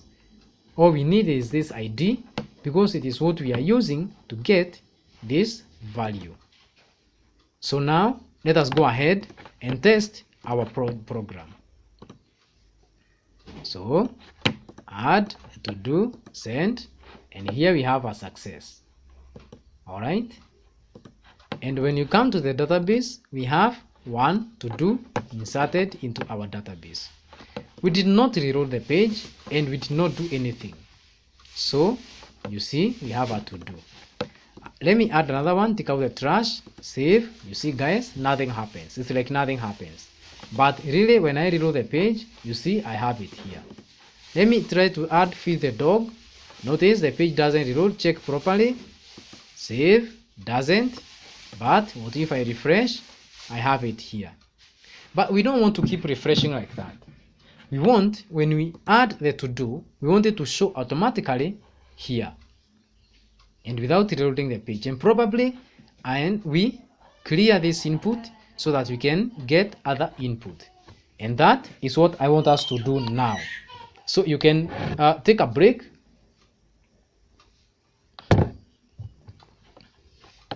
One minute break so you can pause the video so that you're able to concentrate on this other section. So I will assume that you have had your break and now we can continue. So what do we need to do? We need to get all our to-dos here. So variable to-dos equals to-do get. So after the insert, we are going again to get all our to-dos. All right. And then this one, instead of returning redirect back, we are not going to do this. We are going to return JSON encode. And then we are going to return our to-dos. All right. But I want you to notice there is a problem. Here we are getting to-dos, but we are going to get that in a few. We are getting to-dos, and here we are also getting to-dos. This application is very small to start repeating code like this. This way object-oriented programming is going to save our day. So if I take this and I come back here to my code, and then I console log res. Remember, res response is what is going to replace whatever is coming from this JSON return statement. If we console log it and then we go here, refresh and inspect element. If you're working on a real project, please make sure that you have addressed this problem. They are related to JavaScript and something like that. Maybe some are not available, so just remove those links or just address them. Make sure your projects don't have these red warnings here. So let me add another to do. This is a to do. Go. Here I have a console log with the 4 items. And these four items include even the one that I have just added now. This is another to do. So how do I bring it here? It's going to be easy. What you need to do is look at your let me go to backend to do's index. This is where we are returning this thing. All right. And in our for each we are having to do div class of to do, and here we go. So what we are going to return here is the whole of this thing. So let me see what we are going to have. I think it's the whole of this. So guys, what we are going to do, let us add one more div here so that we can enclose everything in it. Okay, so div id equals to do's. div id is to do's, and push this ahead, and then some code here must be looking bad. That is it. So put it back.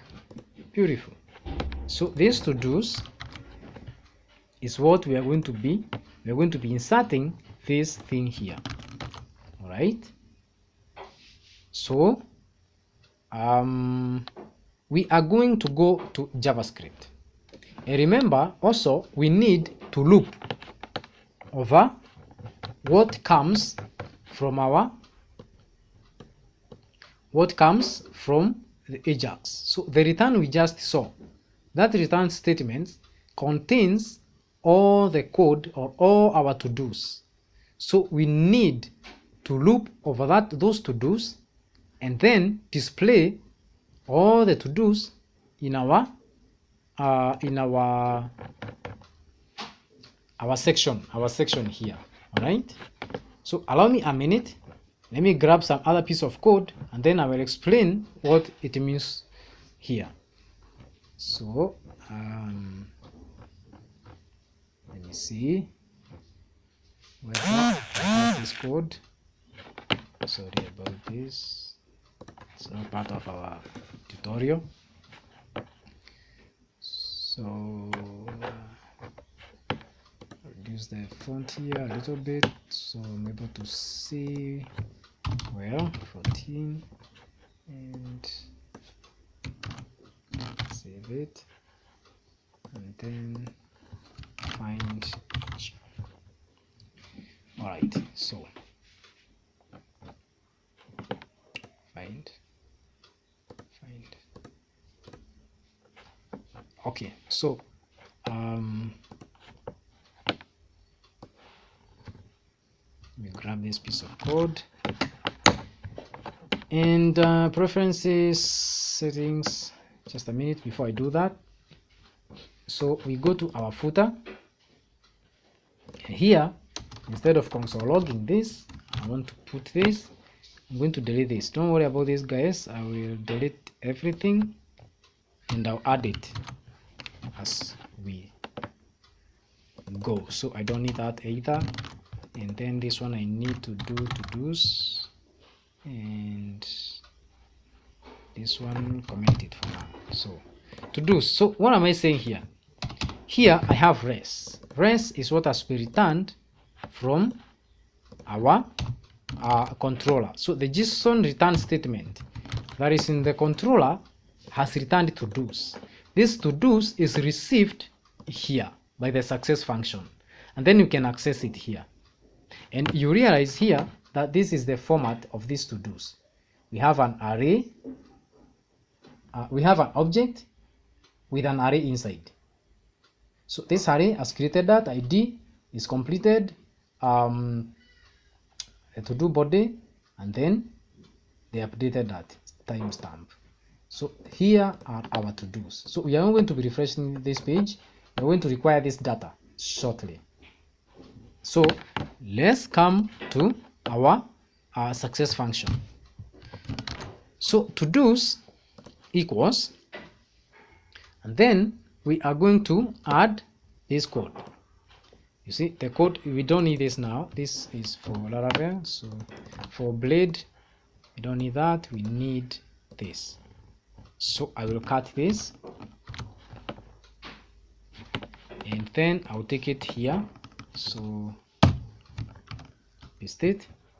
Notice that there are these warnings here. So what we need to do is just return the code. I prefer to format it like this. You can also add ticks. You can also just close this whatever you used to open here to keep the code the way it is looking, but I prefer to have everything aligned like this.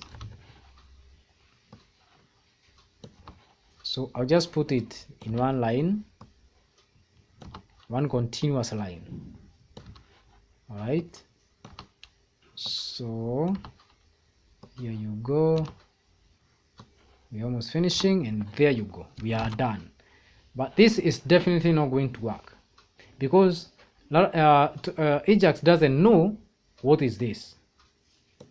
So what we're going to be doing here is this. We are going to open it, and then we are going to say plus, and then here we have value dot, and then we need to take whatever a key is here. So we have ID, and then for this, for the to do body, we need to do another open and close plus value dot,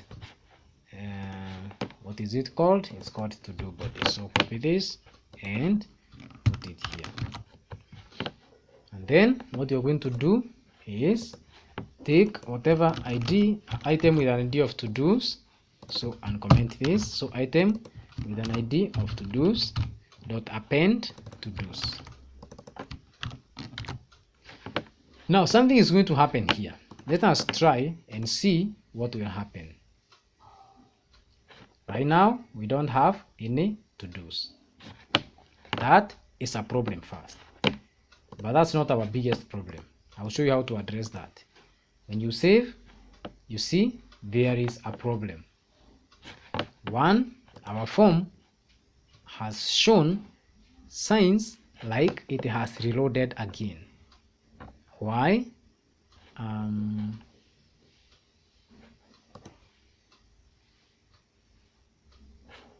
To do form, then we have submit. So to do form E, okay. All right, so is there anything that I'm not closing here? Yes, I have a problem here. So this is not how you do it. You do it like that. What is this? Declaration column to do body cannot be null. Okay. All right. So reload this thing. Try again. Beautiful. We have the thing. You see, it has loaded and it has given us our to do. So if I add another to do here, something like this, now you can see this is the problem I was telling you. It has given us the to do's all over again from 1. So how you're going to do that, instead of append, use HTML. That will address one problem. So I add this, send. But then notice there is another problem. HTML returns only 1. Why is that?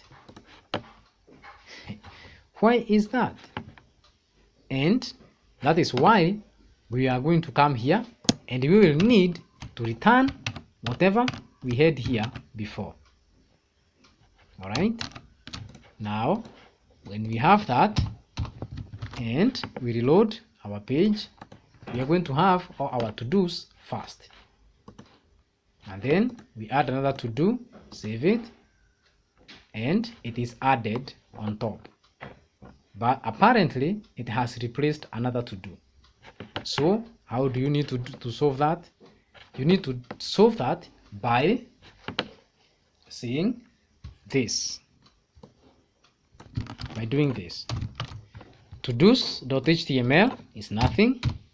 All right, so set it to a blank thing. Then to-dos dot append to-dos. Are we together? So when you reload this thing, you have 8 to-dos. Now you can have another and send. Did it do the same thing?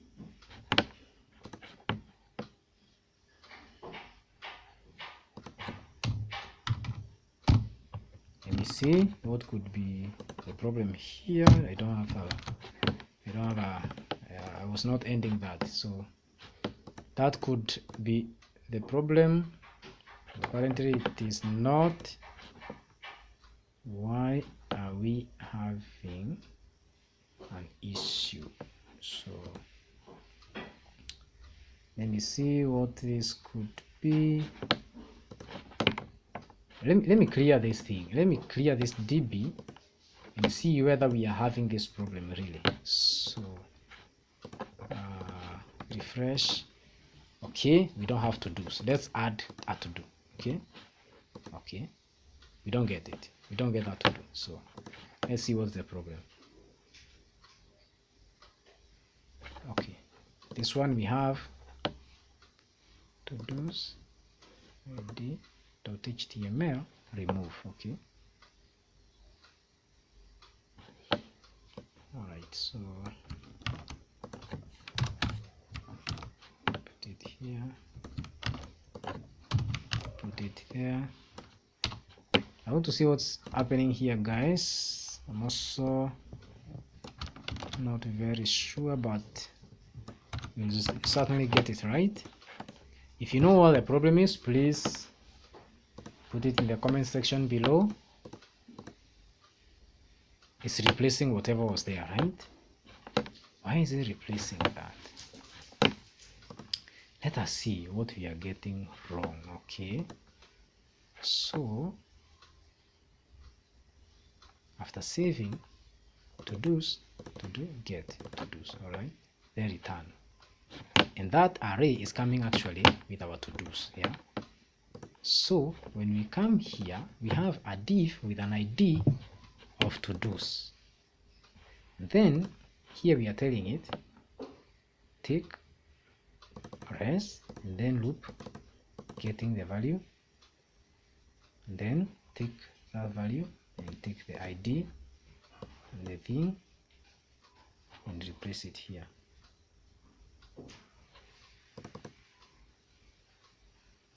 Oh, sorry, this is not supposed to be here. Sorry about this. You see, when this one is here, what ideally is happening, every time you have a new to do, you have a to do, it sets the this div to nothing, to null, and then it puts that to do here. So this is not supposed to be here, sorry guys, but rather it's supposed to be outside so that we can put our to-dos there. So I think now this is going to work. So feed the dog. We have only 3. So what if we do HTML here?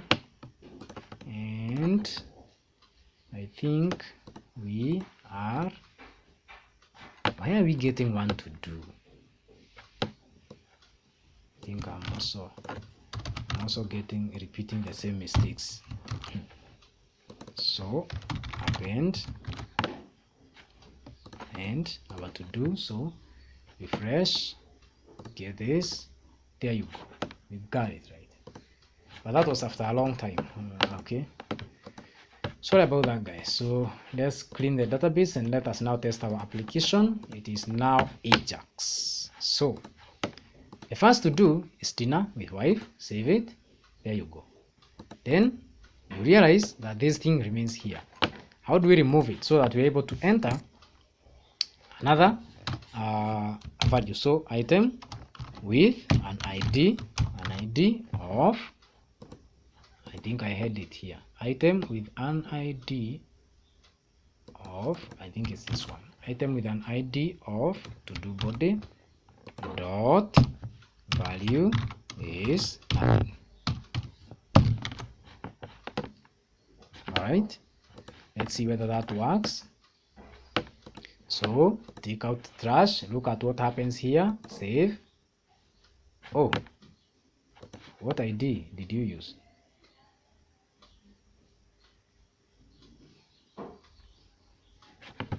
So what was that?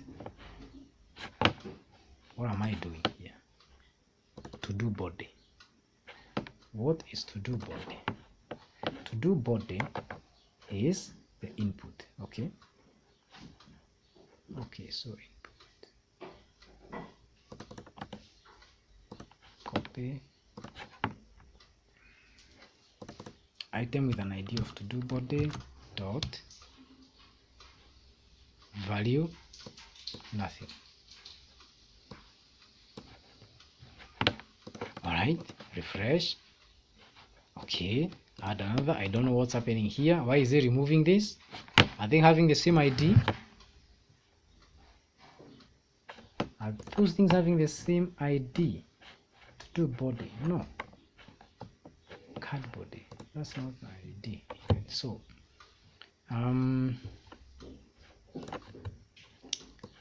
yeah, so this is not supposed to be there. Again, this is supposed to be down here, because ideally when you take this and you put it there, it will set it to nothing even before you start. So take launch with that and this is not set to nothing. So clear. Let's see how to clear input in jQuery. All right, so how do we do it? We do val, not value, but val.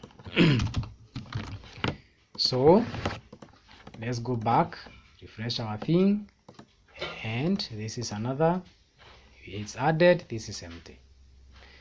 Clean the database one more time and test our thing. So truncate, we have no to-dos, add the to-do, dinner with wife, there you go, this is Ajax. Take lunch out, you see our to-dos are now being inserted by Ajax, and they are being displayed here in real time without reloading the page. So another, you see, it is being displayed in real time. So we have successfully added our to-dos and displayed them here in real time. Now there's a problem. If I copy this URL and I log out of the application, and then I paste the URL here, and I try to access it, you see, I can see our to-dos. I am not logged in. All right, and for you to notice, to confirm this, I want you to do this. I want you to say here, use auth. Auth is a method or a function of getting whoever user is logged in. So, and then I can say dd auth user ID. This is supposed to give me the ID of the logged in user. If I log into the application, all right, if I log into the application, not log in, it's login. If I log into the app and I click on to-dos, I should be able to see one. One is my ID because I'm the one logged in. So you see it's one. It's my ID. It's the logged in user ID. Now, let me log out and try to access the same route again. So here I have to-dos. You see, trying to get property ID of an object, and it is showing this part. That means we are not logged in, but we are able to see the to-dos. That means our application is not protecting these to-dos. And I think actually this guy can even add to-dos. If you do your application like this, anybody will be able to come to the application and actually add to-dos even before they log in. How do you protect that? Laravel has a very easy way of protecting that again, and this is done using middleware. So you are going to add a middleware that is going to protect you. And the good news is that Laravel has already added that middleware. So you just need to call it here. So the middleware we need is this one.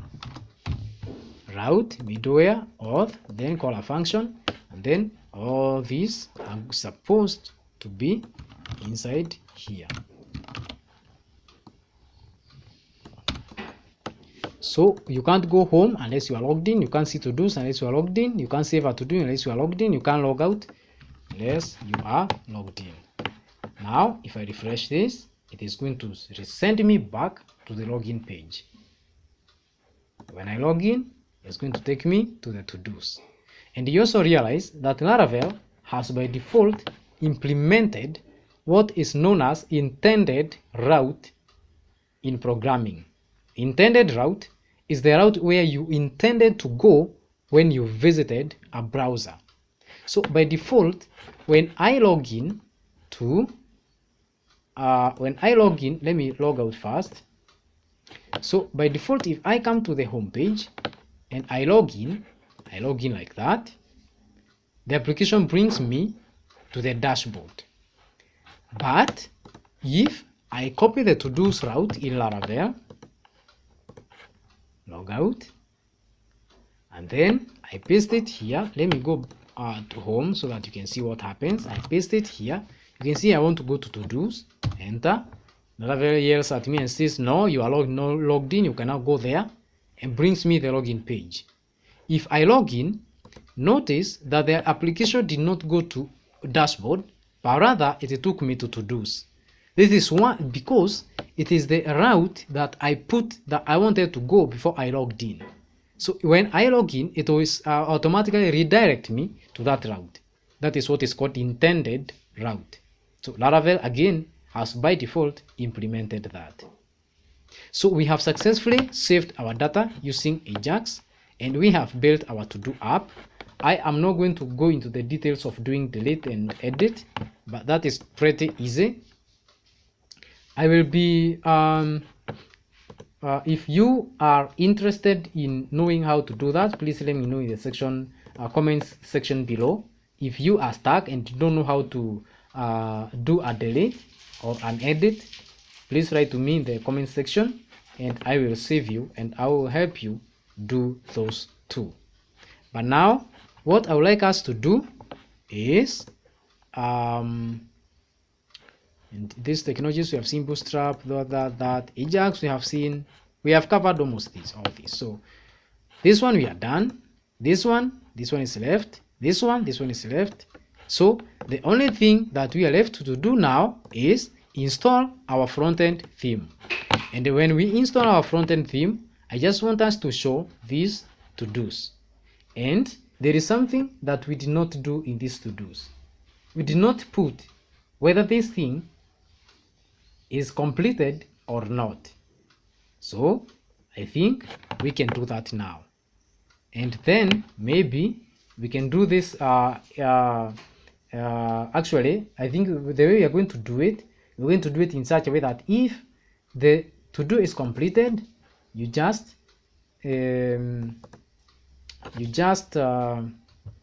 mark this, you give the background of green. If it is not, the background remains gray. So we can add another button here that's just a checkbox that when you click, it's going to mark that to do as completed. So how we do that, we head over to this code and here we can add, maybe it's going to come before the edit, and this is going to be far check, and it's going to be text success. These are our Bootstrap, these are Bootstrap classes. Text success is Bootstrap, and then this is a font awesome icon. So that is what I've done. Now this thing I want this to go to an anchor with an hypertext reference of hypertext reference, and then I close that in there. So let's see what we get. Almost the same, but when I click this now, there is something is happening. All right, but nothing really. Something but nothing. Okay, something but nothing. Then I also need to add something else. Let me also fetch the status of this thing. So no, it did not call it that. I called it is completed. So checking this, and 6 7. No, I must have done something wrong here.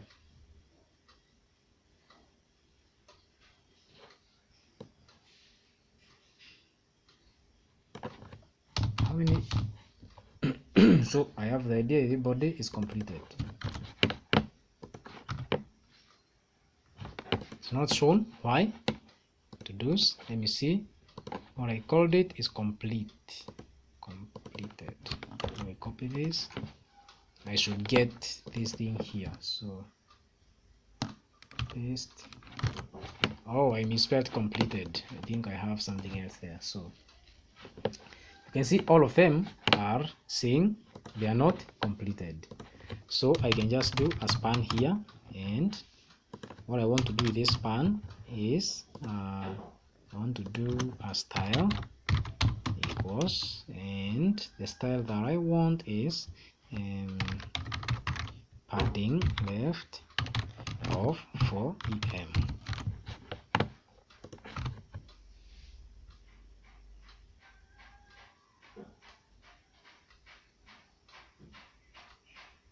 Okay, you can keep it as that. So guys, when you are doing your own project, make sure you make it more beautiful. This one we are not interested in styling. You can see how it looks like zigzag here, but you can make it more interesting and more beautiful. All right, our intention here is to make it work, so let's do it. So when you click on this, we want to make this thing as mark it as done. So we are going to send this thing to a route that doesn't exist, and this route is mark done, and we also want to send the ID of the to do. All right, so that we know which to do have we clicked. If we try to reload this browser now, is system will break because the route is not known. So come back, this again should happen when someone is logged in. So copy this route, put it here, copy this, put it here, and to do mark done, and this one mark done. All right, and then we are going to go here and mark public function mark done, and this one is going to take, oh, there's something we have forgotten here. Here we need to do slash, oh no, like that, slash ID. So this is going to expect a parameter here, and then similarly this one is going to expect that parameter. And then we're going to say to do, we are updating where ID, not that ID. Here you can do it in two ways. You can do ID here, update. So what are we updating? We are updating is complete. Then we copy it. I don't want trouble. It's complete. Is complete. 1. All right.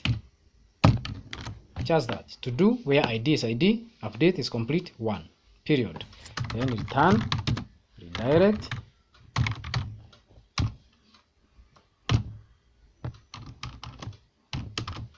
Back. Return, redirect back. Let's try it. So reload. We are here. The first one. Click. We have a problem. This one is complaining. It's because in our routes we have post, it should be get. So go back, reload, and send. Okay, this one is saying what? Update must be okay. I know why. So come back here. This one is not going to be like this. This one should use an arrow function. It's complete 1. So go back again, reload, and unexpected.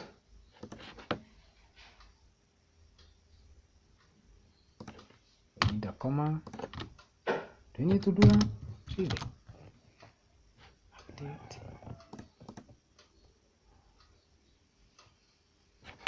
All right. Let me see.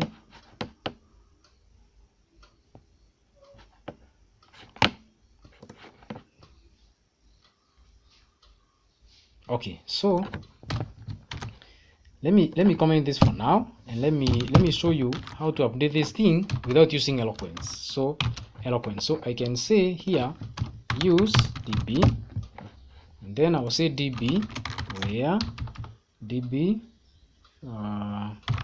table to do's, then I will say this.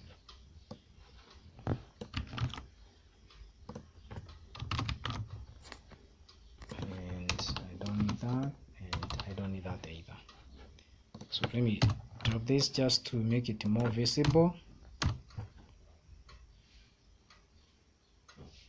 Oh, I know we did not add an array here, so we needed this. We needed an array. This is an array.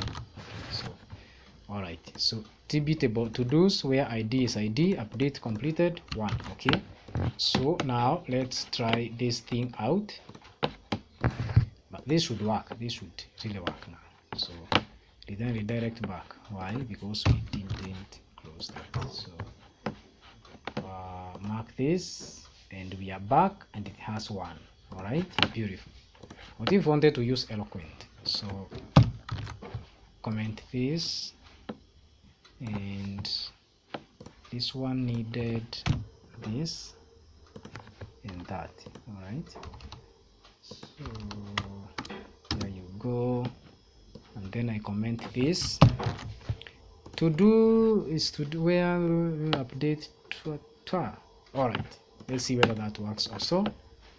So let's mark this as done, mark it, and it is done. So this one is using eloquent, this one is without using eloquent. Both of them you have had an opportunity to learn.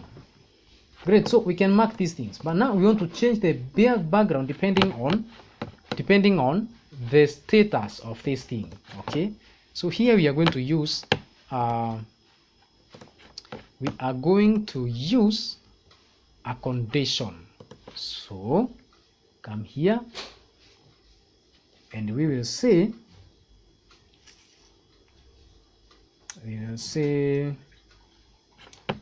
we are going to use I can just take a shortcut here. Sorry about this.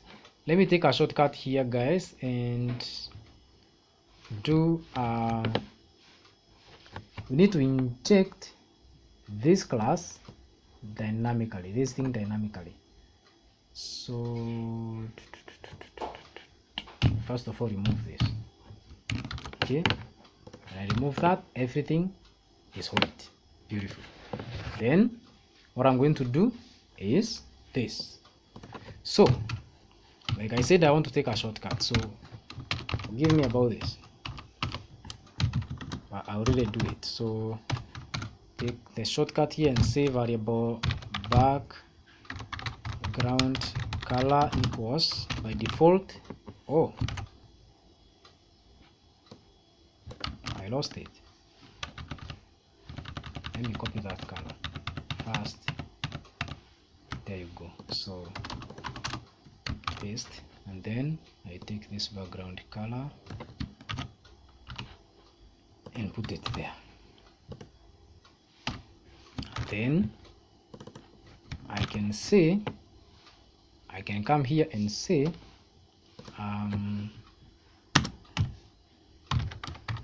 background color, and then I'll say PHP echo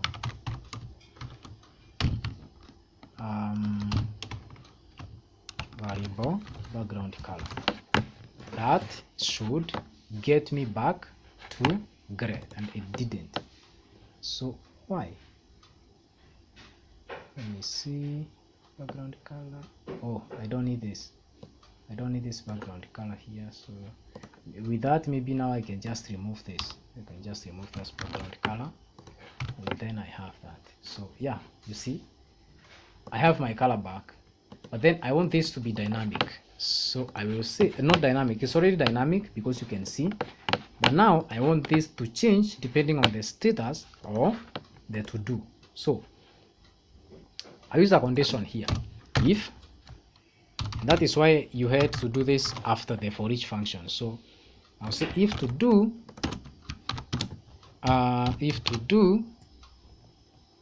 is I keep forgetting what this thing is. If to do is complete, if to do is completed equals 0, then this, right? No, I think I could have said if it is 1, then it's green, else all the other times it is this one. So this, I want a green color, so I can just do a green, like, how is this one, whatever. Let's use that green, and now we can check our app and see that we have that green color, but it looks seriously bad. So what we can do is just go to bootstrap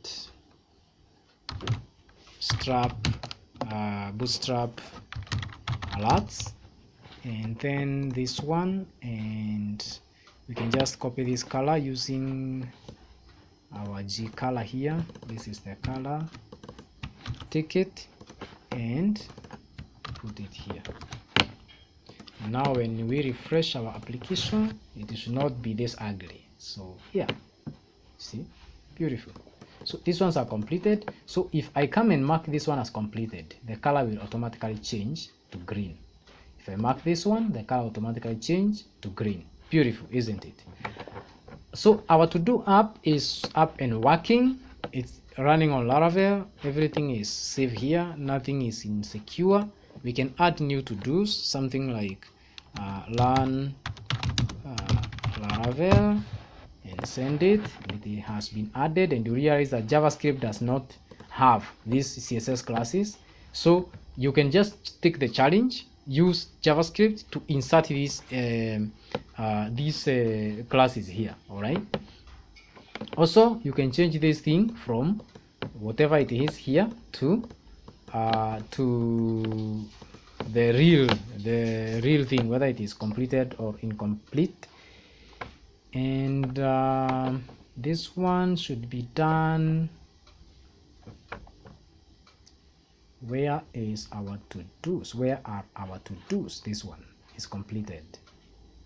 This is supposed to be span, not a plan. Goodness. I hope that doesn't break our application. Yeah. So span, this one is going to is supposed to contain whether this thing is completed. So I can just use a ternary condition operator here and say at if, I don't know whether it's supported in Blade, I'll try, at if to do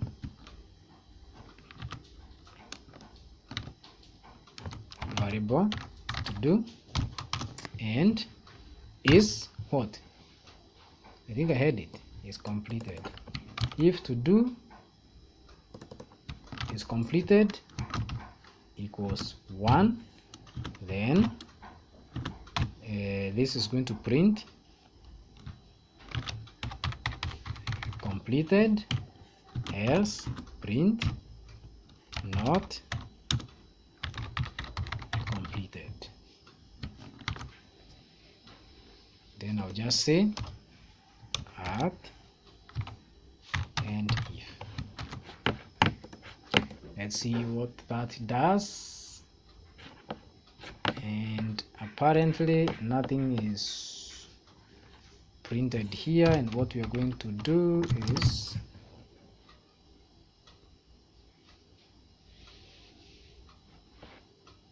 if, okay, all right.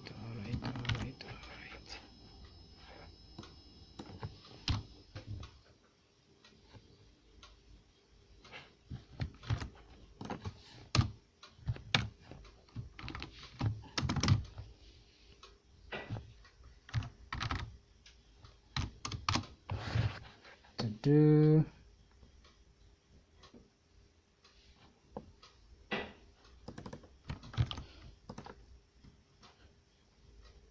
so variable status equals this one. I'm also learning with you guys. I don't know whether Blade supports status. I don't know whether Blade supports these kind of things. We are going to explore it together. So when I check, I have a problem, and undefined variable status. So where are we getting status. So I can just say I can go to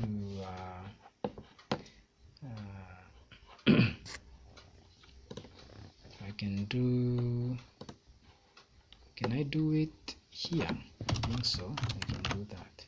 Equals not completed. Okay. How about now? Everything is not completed. Why? So this thing is not working, guys. So what we do here, basically, let me show you how we get this thing here. So we do, what I do is this. What I personally do is this. So I can just come here and say if, again, I can just come here and say this one variable status equals completed, and then I will say here variable the same status equals not completed.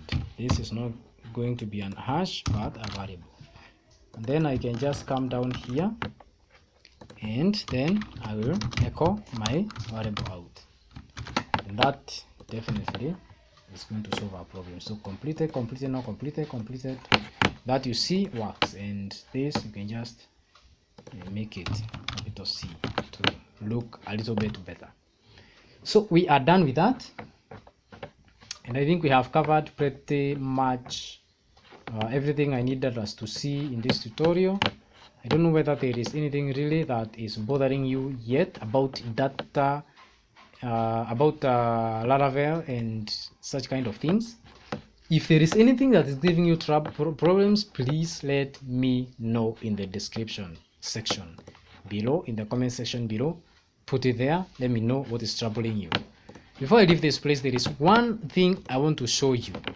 I had mentioned it before, but we did not solve it. You see, this one we have to do get. This one we have to do get. That is looking like we have a lot of repetitions. So what we need to do here is to do a function, public function get to do's. You can call this anything you want, guys, and then I'll say to do's is this. All right. So this function, I'll get it there, and then I'll return these to do's. And then I'll return those to do's. Okay, return to do's. And then here, instead of coming in and running these to do's every time, I'll just come here and say variable this. By this I mean this current function, this current controller. So this, then get to do's. So this is going to return my to do's, and I can also eliminate this one now. Then here I also come and do the same. So I'll say get to do's, this get to do's, and now my code is smarter, and the system should work as before. You can see it works as before, but now we don't have repeating codes. We have created another function, get to do's, and then we have gotten the to do's and returned them. And then here we can say this get to do's. This get to do's, every time we need the to do's, we just take this get to do's. So guys, thank you so much for listening to this course, and next we are going to finish our tutorial by installing a front-end theme and displaying all our to-dos in it. See you in a few. So you can take a break and come back. I'll personally take a break. This is serious hard work, so guys, make sure you subscribe to the channel. Make sure you also like the video so that you can give me the motivation to continue doing such videos for you. Cheers, and see you in a short while. So we just finished doing the backend, and in this final section we are going to integrate or to install our front-end theme, this one here. And again, this is the link to the theme we are going to use. The theme itself looks something like, let me show you the theme so that you know what to expect. Which one is it? Is this the front-end theme or the back-end themes? So display. This is the front-end theme. So you see, this is what we are going to be installing in this final section of this tutorial. So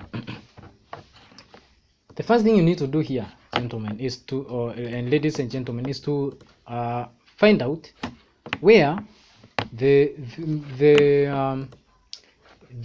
view that is being rendered here is, and this you realize is the view that was installed by Laravel when we installed it for the first time.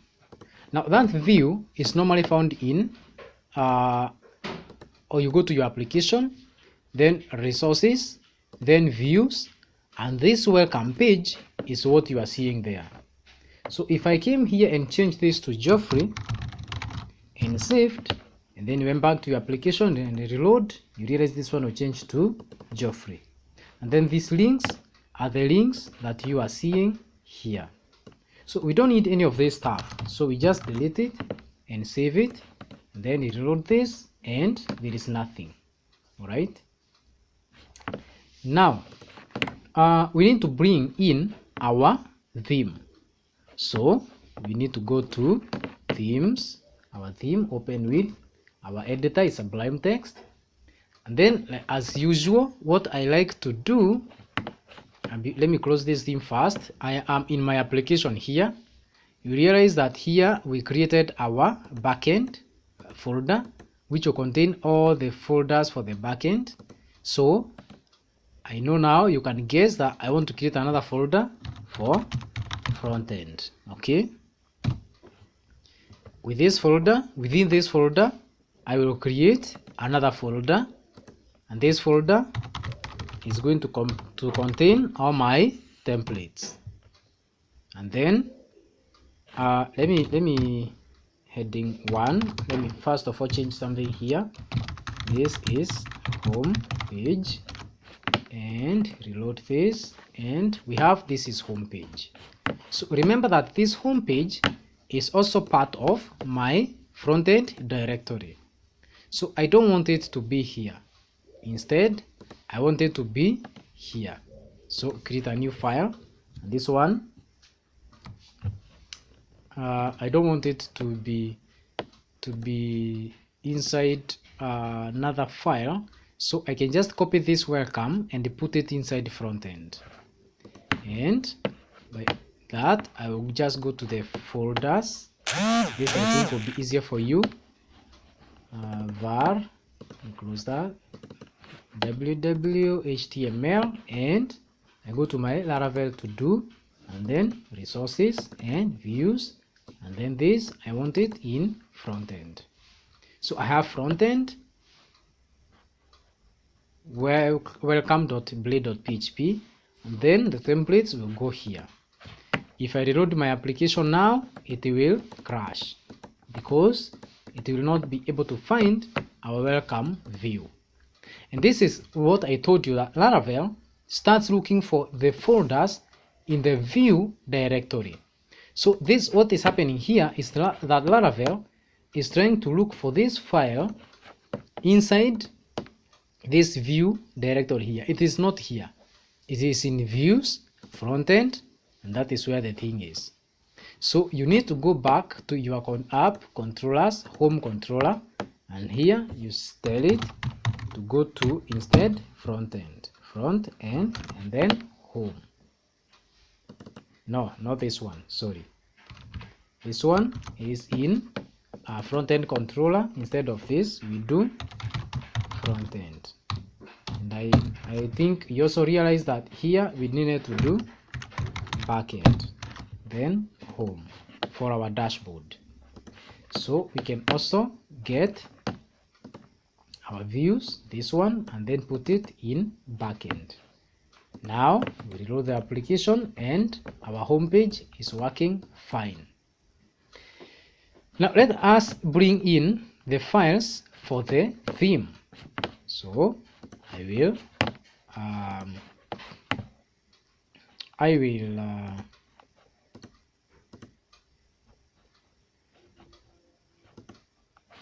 here is the file. So let me go to my theme and then open this in my editor, and then I copy the header section.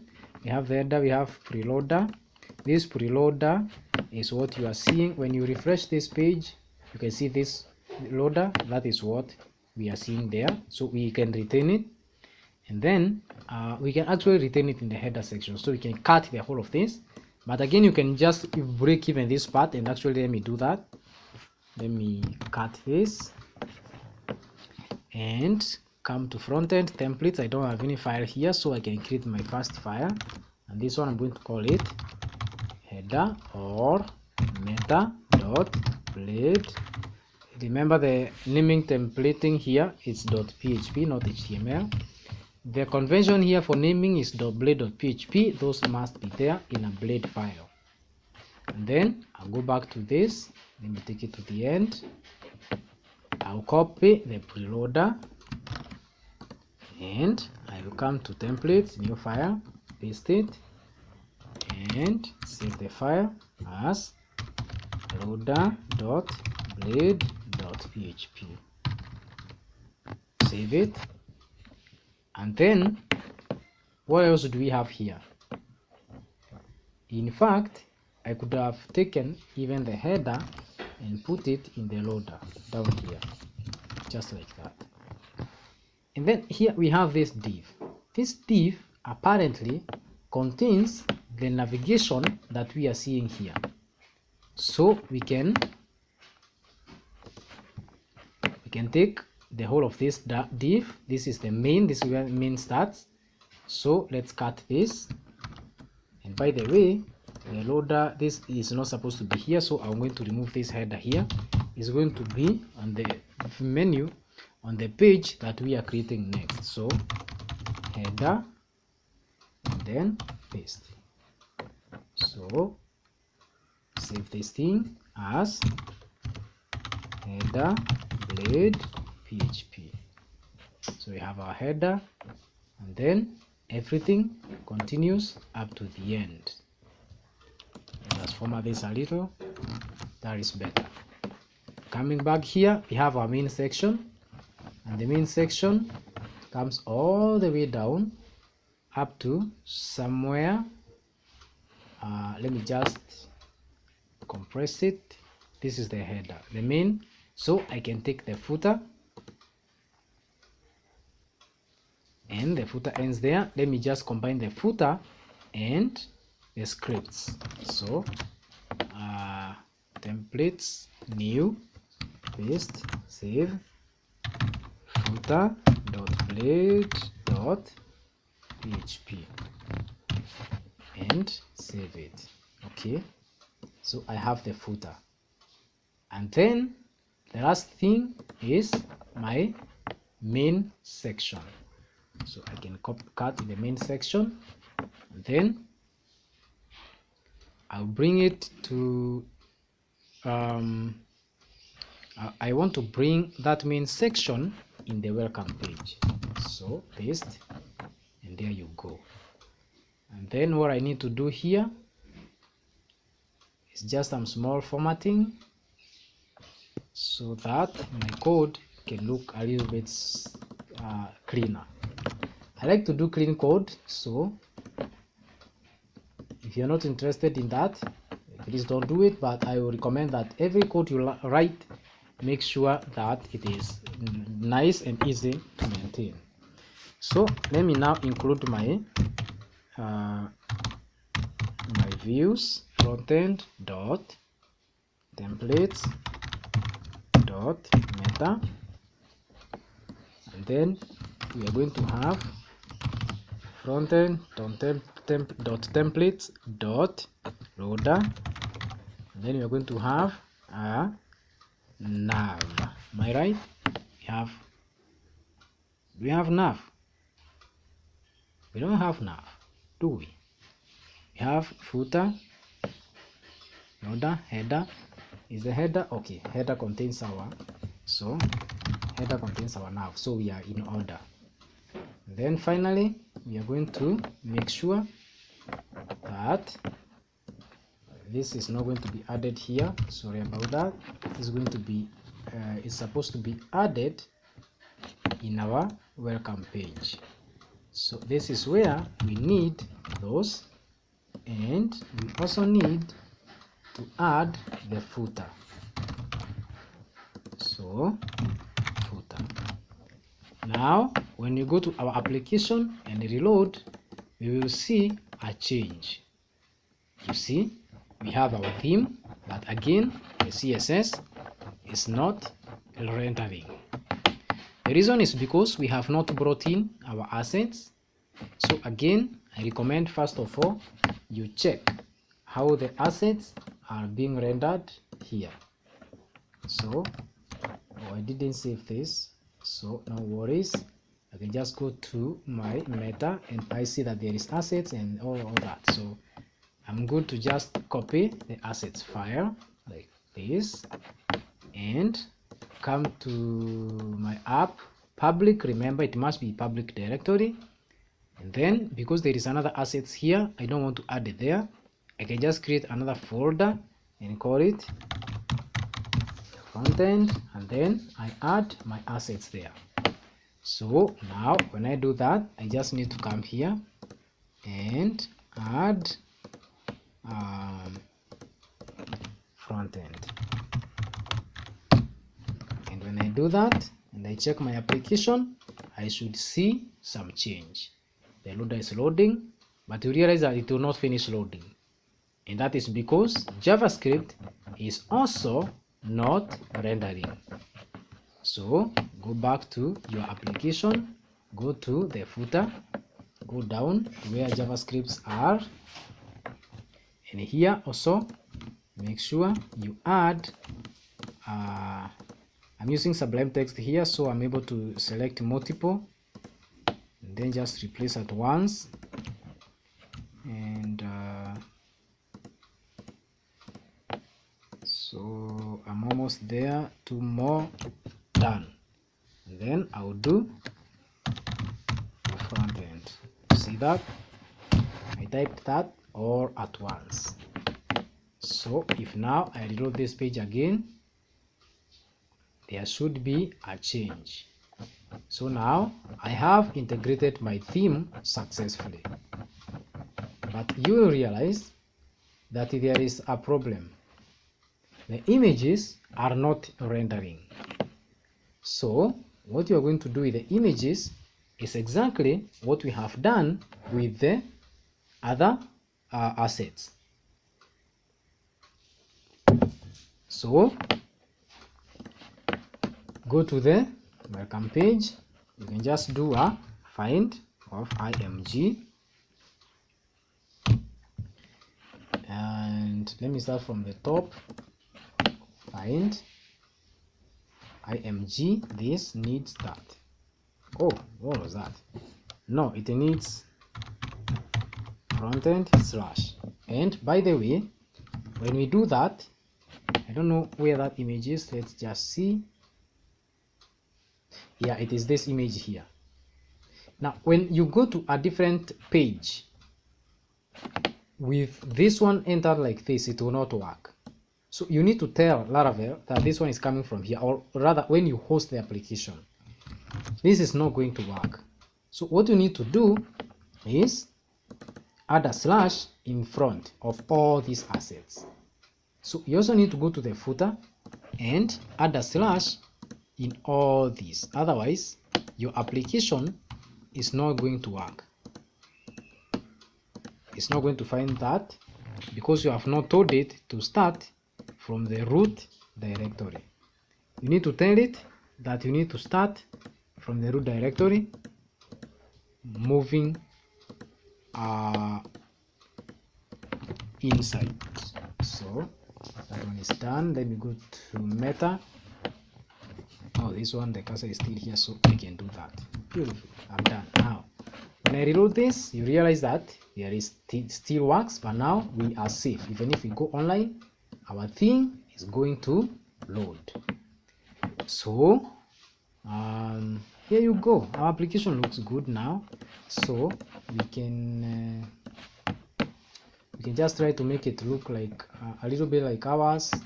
So app landing page, we don't need this. Absolutely, we don't. And then we need to do something like getting things done with whatever. So we can do welcome to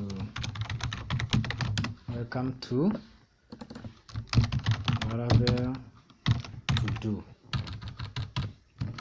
Welcome to Laravel to do. That one goes here. That's not the spelling of welcome. This, don't get misled, that's not the spelling of welcome. So let me close that. Welcome to Laravel to do. Beautiful. So here you can just put some description of what you want to put in your Laravel to do. This is where you put it. This is not HTML, so you can do anything with this stuff here. And I want us to go down here, and in here, instead of this section, I want us to load our to do.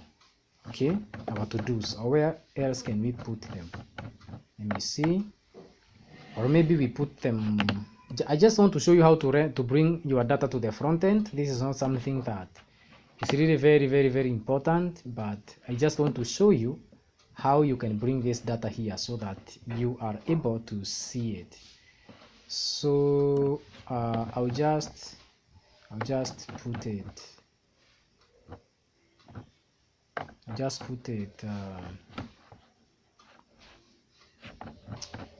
Where now? Let me put it here. Up this one. Let me put it here. You can put it wherever you want to put it, guys. So let me remove this, and here you go. This is called XS4. Remove this content and extra small, large, mid 8. No, I don't need all these. Let me just have call MD, and I want this to be an MD of 4. That's okay. So here, what controller? The first question you ask yourself is, what controller is rendering the welcome view? Because you need to return the data with this view, and that controller is a front-end controller. As you can see, this is the view that is doing this. So I can come up here and say variable to-dos equals to do. This is the model, and you realize that this model is not imported here, so you need to do use. By the way, let me leave it that way so that you can see the error. Get. You can see the error that it will bring in case you don't have this imported. So let me reload this, and you see we have an error. Class to do not found, the class. So what you need to do is use app to do. Just that, and your program runs well. But of course, you will not get anything here because we have not told it what to do with the data. So there is one more thing I want you to know. If maybe we had in our to-dos table, we had user ID, so that we had to-dos associated with users, and you only wanted to-dos to show your to-dos, this application to show your to-dos. Here, when you come to query, you do something like variable to-dos equals to do, where maybe something like user ID, and is user ID. This is another way you can query. Then you call auth user ID, and then you just call the get function.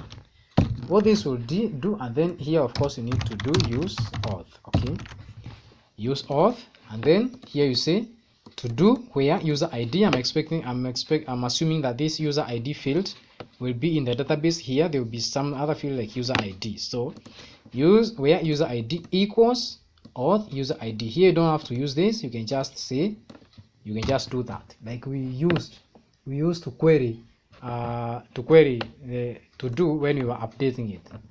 Here where ID is ID, you can either say ID as ID or ID equals ID. It's the same, you choose your way of doing it. So to do where user ID is auth user ID, this will get the ID of the user who is authenticated now, and then to get all those to-dos that belong to you. But in this case, our tutorial is just covering to-dos that are not associated with any user. So we get all of them, and then as usual we pass them to the view. So to-dos, and then we copy paste to-dos, variable to-dos. All right, these to-dos are now in our view, but when we refresh this we will not see them. Again, it's because we have not told it what to do with them. So copy, go to welcome, this is where you want to show them, so we can say add for each variable to-dos as variable to do, then render this, and then of course don't forget to end for each. Okay, end for each, end for each, to do, and then I think I can just go to my to-dos in my backend and copy what we had there. So it was to-dos index, and here I can just copy the whole of, actually let me just copy the whole of this. So compress this and copy it and bring it to welcome, so I can just replace the whole of this with here we have unnecessary images, so delete them.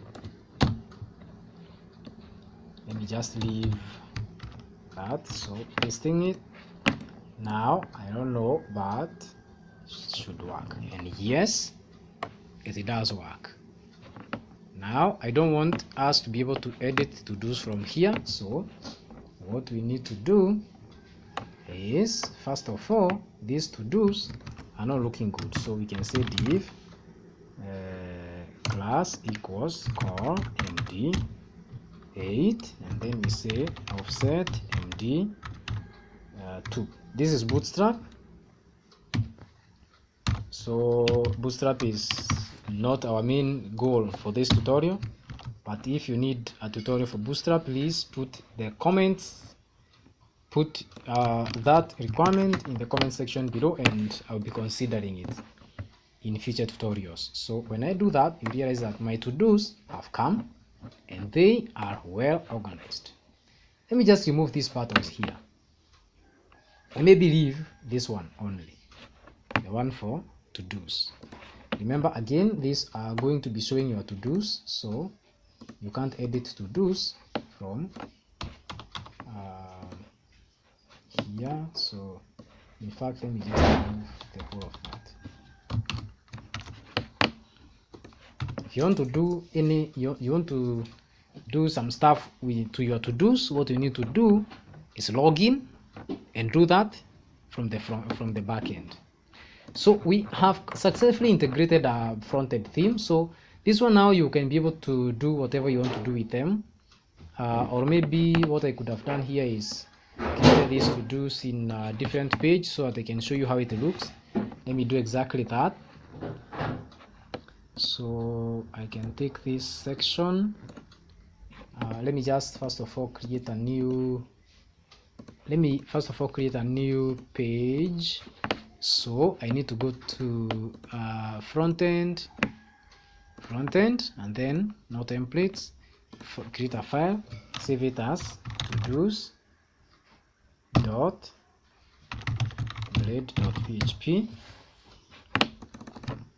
copy blade.php, save, leave this alone, and then I can just come and copy this section, copy this and put it here, and add our footer. Add our footer, and then we can where is our for each? For each. All right, so here you go, take this here, paste. So this is to do. So how do we get here? We need to come here, and this is supposed to happen before someone logs in. So if you put it in here, it will not work. What you need to do, it will not work when someone is not logged in, and this is a front-end thing, so you don't need them to log in first. So something like my to-dos, okay, and then this one is as to-dos. Yes, my to-dos uses front-end controller at to-dos. So you need to go to front-end controller,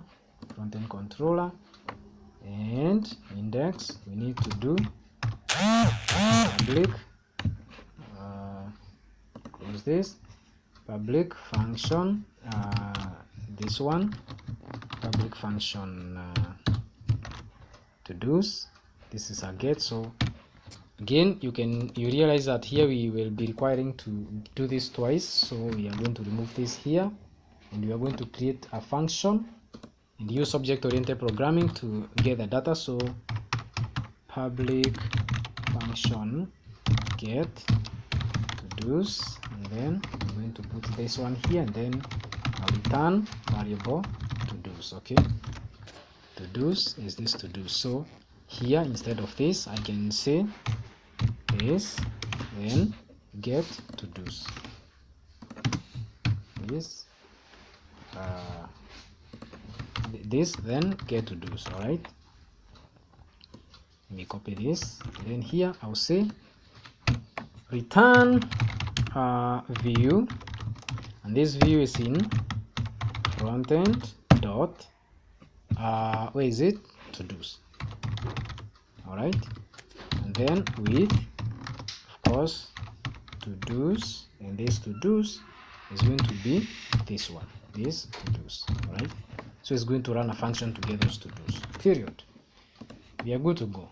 To-dos, yeah. So let me remove it so that my code can look a little bit cleaner. So we are good to go. So now we have that, and then we need to add this my to-dos in our, because basically if I come here and I go to my slash to-dos, there is some JavaScript that is not loading. So let's go back to the footer and see exactly. We can actually inspect element and go straight to the data, we don't even have it at all. So I think we didn't include, you see, we didn't. So footer. So we refresh this, and now we should get our to-dos. Beautiful. You realize that this one is in. Give me a moment. I remove something here. So go to header, home. I want to remove that class there. So if I go to home, it will not work because I have not told it where to go here. So I can just go to route that, and then this one I'll tell it go to route, and is it my to-dos? I think so. And then this one is my to-dos, and then let me see what that gives me. Let me go back first. Okay, my to-dos gives me here, home takes me here, my to-dos takes me here. Notice the URL, and then I have I can just remove some of these because I don't need all these. Really, you can keep them if you need them. Then yeah, I can see something like users, and then here I will have login and register. Okay, and then I'll remove that, and then maybe you can have a contact us page. You will find out how to add that. Explore that yourself and add a contact us page, and make sure also that it can send emails to you. If you have a problem with that, let me know. Then this login is going to go to another route, which is a route for login, and then register is also going to go to a route which is register. All right, let us refresh and see whether we have any error. That looks like we have succeeded in integrating our theme here. So users login gives me a login. All right, but our theme is lost. Go back, users register, it takes me to register. So what you can do is to keep the login and the register pages looking integrated with the theme or seamless with the theme, what you can do is just extend. Let me show you how to do that quickly so that we can finish. I know this tutorial is becoming very long, but remember our goal was to make sure that by the end of it you are a complete Laravel developer. So hold on a little, let us finish what we have started. So copy this, go to auth login. Instead of extending that, extend that, and then down here you also need to do footer. I don't know whether I need a footer really. Whatever, let me see what this does. My form is lost. Did you see that? Anyway, so let me see what is happening here. App layout, I think layouts app. I think the easiest way to do this thing is to what is in layouts app. Let us see what is in layouts app. So you need to, okay, so layouts app looks like this, and then you have the body and the guest and whatever, and then content is being yielded here. Okay, so definitely this was not going to work because our form is inside this thing. So what we can do is bring the assets here and we just finish like that. So frontend templates, and we start with meta, copy, bring them here so that we save ourselves a lot of time and trouble. Okay, so put it there. Then we have body. Bodies are 2, we don't need 2, 1 is enough.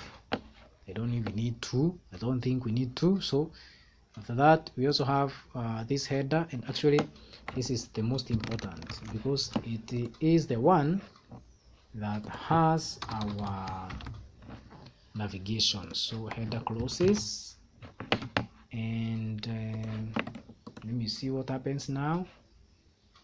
Looks like we are getting somewhere. So this one is frontend. Okay, that looks like it should work. And then we have our body with an ID of app. So oh, we forgot this. So okay, so header. All right, so check. Beautiful. Just add whatever is here, these things. So We don't need this footer section, so that one you're going to forget. We're just going to add these scripts. Okay, so copy the scripts and come to app, and down here before you close the body, add the scripts. All right, now check the thing and voila. But there is a problem, definitely. Can you see it? I can see it myself. The problem is here. This thing is giving us a new set of navigation bar, so we need to remove it. And then let's see what we have. That is what we have. That is not what we had in the other one. So we can navigation bar on top. I think what I'm going to do here, I'm just going to remove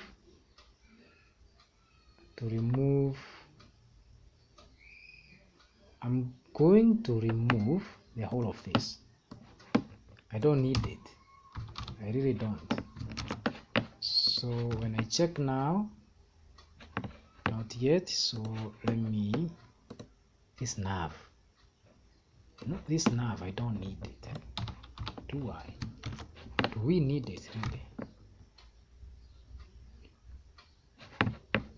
How is the other nav? This is how the other nav works. We need that kind of a nav here, and we should get it without having to have all these problems. So templates, meta, header, loader, header, footer. Do you get all that data in here? And why are we having to add these things like this? Why can't we just remove and then we bring these three things? Because I feel it's the same thing. Why are we not able to do that? Let me go here and go to login. All right, so okay, so now I think this body is repeated, so remove it. That body must be repeated. Okay, so what do we have now? Something ugly. So okay, so the scripts go back to this thing, copy one of these and remove everything here, and instead put that.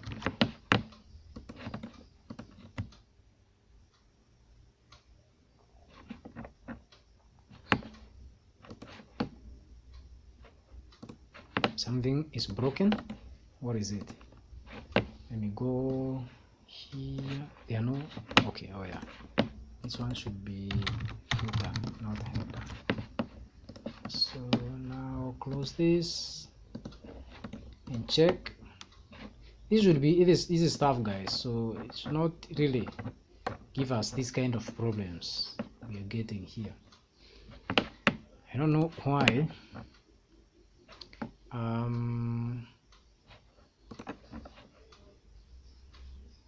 When we do this meta loader header, so meta loader header,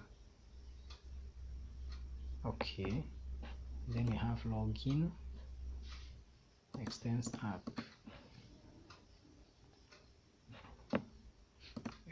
app, then layout app, and then what is this for?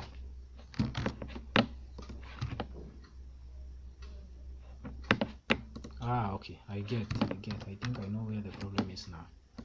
So this one, style equals. Okay, let us not get ourselves into all these issues. Let's go to the theme itself, because ideally what you are supposed to do, I don't know whether this theme has a login page, and it's like they don't have. Oh no. So open display. This thing is supposed to have a login page. Oh, I broke this one, so I can maybe just copy the front-end URL that I provided here. Copy and paste it here, and maybe access it. And pages, blog element. We don't have a page for login, do we? Because ideally themes come with login pages. Okay, so you don't have to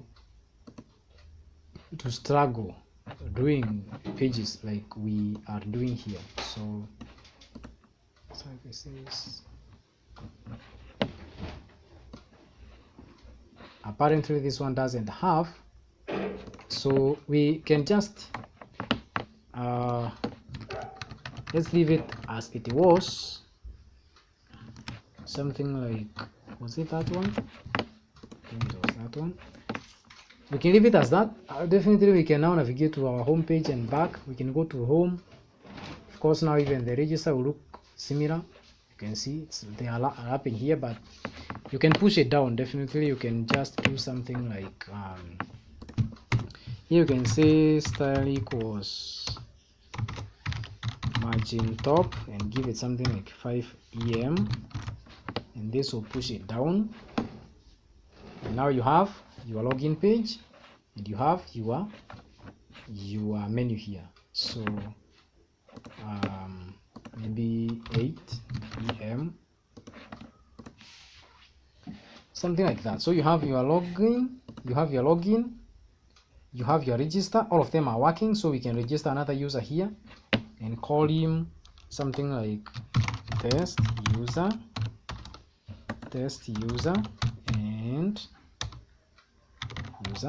and the email is test@user.com, and then we have password. We have password again. Register the user.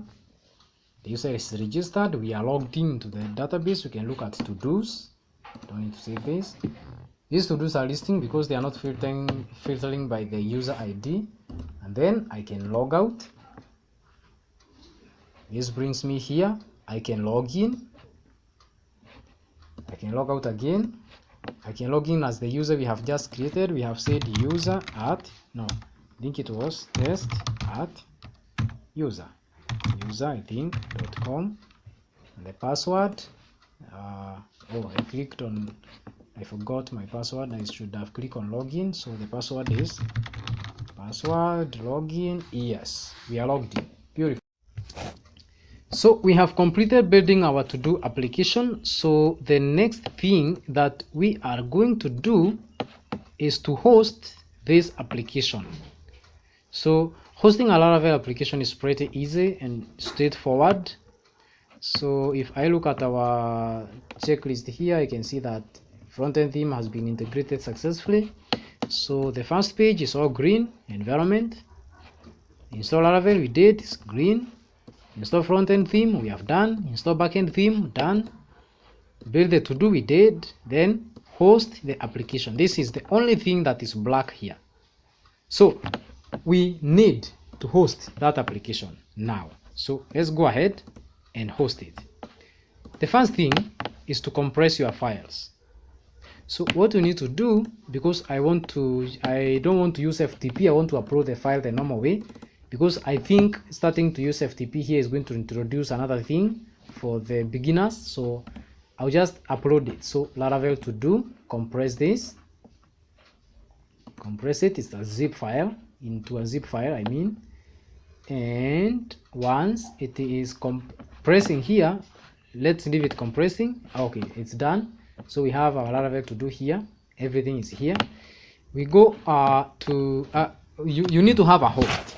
So I will use, my website is siteinnovations.tech, but I also have, this is my website. This is the company that I work for. This is where we develop software. and also websites. So in case you maybe need a website done, or you need some mobile app developed or a web app developed, or whatever kind of technology stuff you need, talk to Seed Innovations. You can write to us in any of these forms here, and we will be able to help you or do the work with you, and we'll deliver. We are known to deliver stuff. In this tutorial, I'm going to use another host that I have in robust apps.cpanel. So just go to cpanel. I want to create a subdomain. So I will also be showing you how to create a subdomain. I will show you how to create a database. So the first thing I want to do is to create a subdomain. So not add-on domain, but subdomain. So sorry about that. Click on subdomains, and then let me call this Laravel app, Laravel to do, and I want it to go there. And then this, I want it to be in the public HTML directory. Okay, I want it to go into the public HTML directory. Then we call it Laravel to do. So what this is going to do is that it is going to add another directory in our public HTML directory called Laravel to do, and that is where all our folders and files are going to reside. Let me just create that subdomain, and it is creating. I don't know why my internet looks slow. It's done. So if I go back here, now I go to file manager, I'll be able to see it. But before we do that, I also want to show you how to create a database. So go to my databases. Remember, your application has a database. Then call this Laravel to do. You can call it Laravel to do. You can call it anything you want to call it. It must not be this. Then back. Then if you don't have a user, create a user. All right, create a user here, just assign the password and create a user. But because I have numerous users, you can see I have so many users, I don't want to create another user.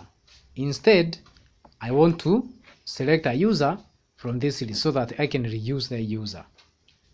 So I will head over to my other projects. I want to see the project that I have hosted recently so that I can pick the user and the password.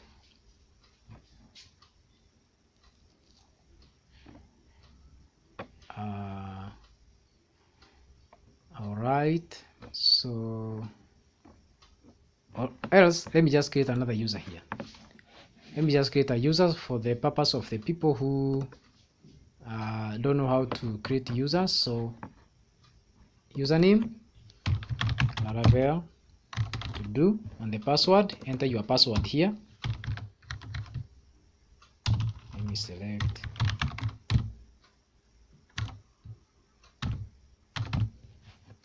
okay. So make sure again use a strong password. So create. I can decide to save it. So my user is created. So I have selected user. I select user. I come in Laravel to do, and then the database. Now in this instance, I am adding my user to the database so that you can allow this user to access and manipulate this database. So you are giving them, you are granting them permissions to alter the data in this DB. So let me add. This is going to ask you what privileges you want to assign to give this user. Just select all privileges and then make changes. That will give you a notification that it is successful.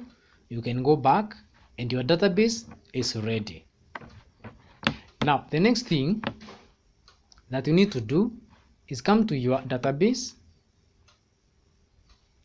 PHP MySQL, and look for your database table. My database table is called Laravel to do, and here it is. If you open it, you will notice that it is empty.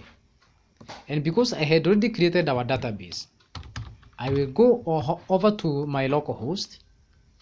I will take the database that we were using here. It's Laravel to do. I will export this database. I have a file here called Laravel to do. I'll go to my online database. I will import that database. Open file, then downloads Laravel to do. Okay, and then I'll click on go, and this is going to show me green, meaning it has successfully installed all my tables. If I check here, I have all my tables, and if I go to to-dos, yes, I have these to-dos. The next thing is to upload your files. Remember, we compress the file, so come here, go to public HTML, look for your Laravel to do directory. So where is our Laravel to do? Laravel to do this one, and just upload. Don't worry about the files that are there. Go to the directory where you compressed your file. Mine is here, and Laravel to do, and the files are uploading. I'm hopeful that my internet will behave this time around.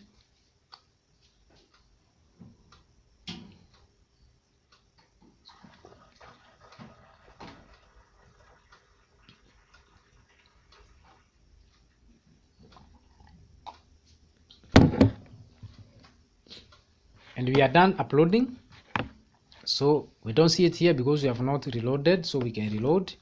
And when you are reloading, please don't click on this reload browser reload button, because it will take you back to the root directory. So click on this reload button here, it will reload your files. Then click on extract. And remember, these are Laravel files, so you have to be keen here and reload again. You can now delete this .zip file, don't need it. You have Laravel to do, but notice that Laravel to do is again a folder. We don't want this, so remove this file. So click on select all, and then click on move, and I want to just remove that directory, so click on move. All the files will be moved, and once they are moved, we don't need this directory again, so delete it. Once we have done that, and now you go to Laravel to do .com. I want to show you the errors that you will be seeing, so that you will be able to sort your problems once you encounter them. Here we are getting what looks like a different page from what we were expecting. We have done Laravel to do, and this thing is redirecting us back to another page. So let us remove that. Let us try it again. So paste, and this is telling us that this thing is forbidden. We cannot go there. What we need to do is go back, go to your public folder, and again move everything in this public folder to the root directory. So highlight everything and move. Remove the public folder here, click on move. Everything has been moved. Now we can delete the public folder, and when you refresh this, we are going to get another a different type of an error here. But this looks like we are getting a different page. So what we need to do again is go to our index folder. Remember, this is the entry point of our application. Click on edit and remove those dots and remove those dots. Remember, we moved our vendor folder from the public directory to the root directory. And now refresh this, and we should get our page. But what we are getting here is an error saying what? Access denied for user this using password this. And I want to remind you that this thing is trying to access our database, and we have not done any configuration for our database yet. What we have here is the database or which we used in our localhost. So I want us to change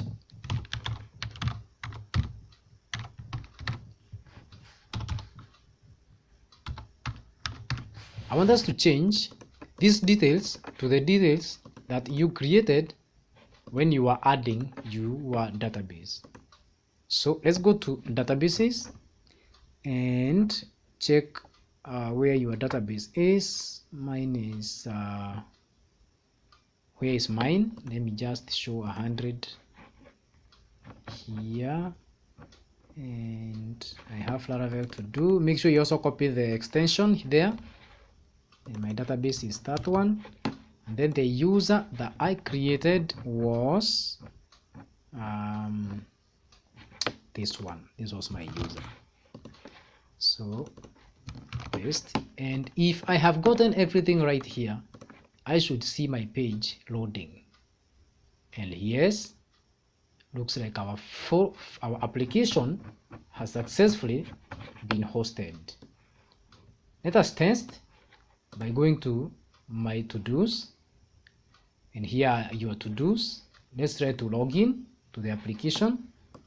I can use Geoffrey.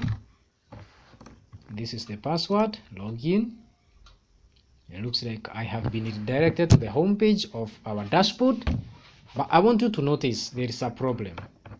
The problem is that looks like our CSS didn't load. And let us go to our local development environment and check what we could have done wrong.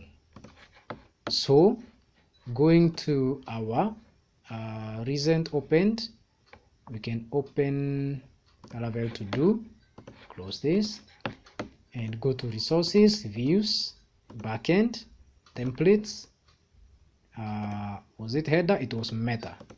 And you notice that all our assets here don't have a preceding slash, and that is what we should have added. And once that is done, you also need to do the same for the scripts. So go to your scripts, look for anything that looks like assets, and add a preceding slash. So slash, and you are good to go. Now these two files need to be uploaded again, so I can just go here and upload them manually. So go to views, go to this should be backend, then templates, and I need to upload them here. So file, find, okay, Laravel to do, resources, views, and front backend, and templates, and I have changed meta, replace, and I have also changed footer, replace. And now when I reload this, my page should load properly. Let's see what happens. Looks like nothing changed. Okay, let us reload it again. Let's just make sure. And looks like actually this didn't change. So let us inspect element. Let us view page source and see what is the problem. If I click on this, I don't get it, but the page looks like it is there. Assets, vendor, and all that. Okay, is that where our assets are? Let us confirm. So we have to do app, we have an assets folder, we have vendor, and all these. All right, so that is where the pages are. This problem is probably brought by permissions. So what you need to do is go to your application, that is Laravel app, Laravel to do, then go to assets. You can see that the permissions are 700. Make them 755. So click on it, change permissions, and make this 5 and 5, 755. Change permissions, go in the vendor file, change permissions, make sure it is 5, go okay, go in here, and all these things are like that. So select all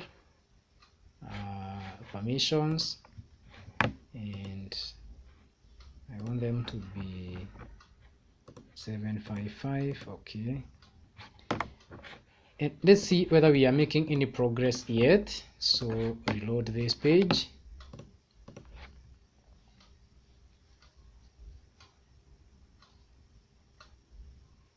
And our CSS are not yet showing, so inspect. Let us see view page source. Let us see where the CSS are. So we have vendor fonts. There are so many. There are so many. So styles, let me work on these styles. So assets libs CSS. So assets, this is an issue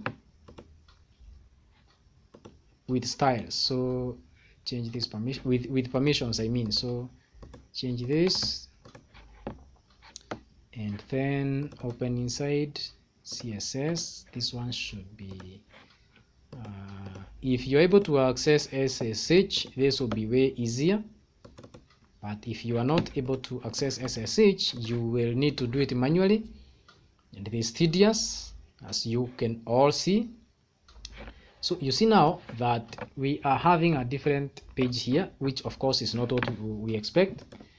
But now I know you are certain that our problem here is the permissions. So let me change this one also, 755, and then inside that I think we are okay. And then the next thing we need to work on is, okay, refresh. I don't think there is going to be any big change. View page source. We also need to change bootstrap. I don't think bootstrap is showing, so vendor bootstrap. So let's go to vendor, let's go to bootstrap. Okay, CSS, you can see it's still change permissions, it's still 700.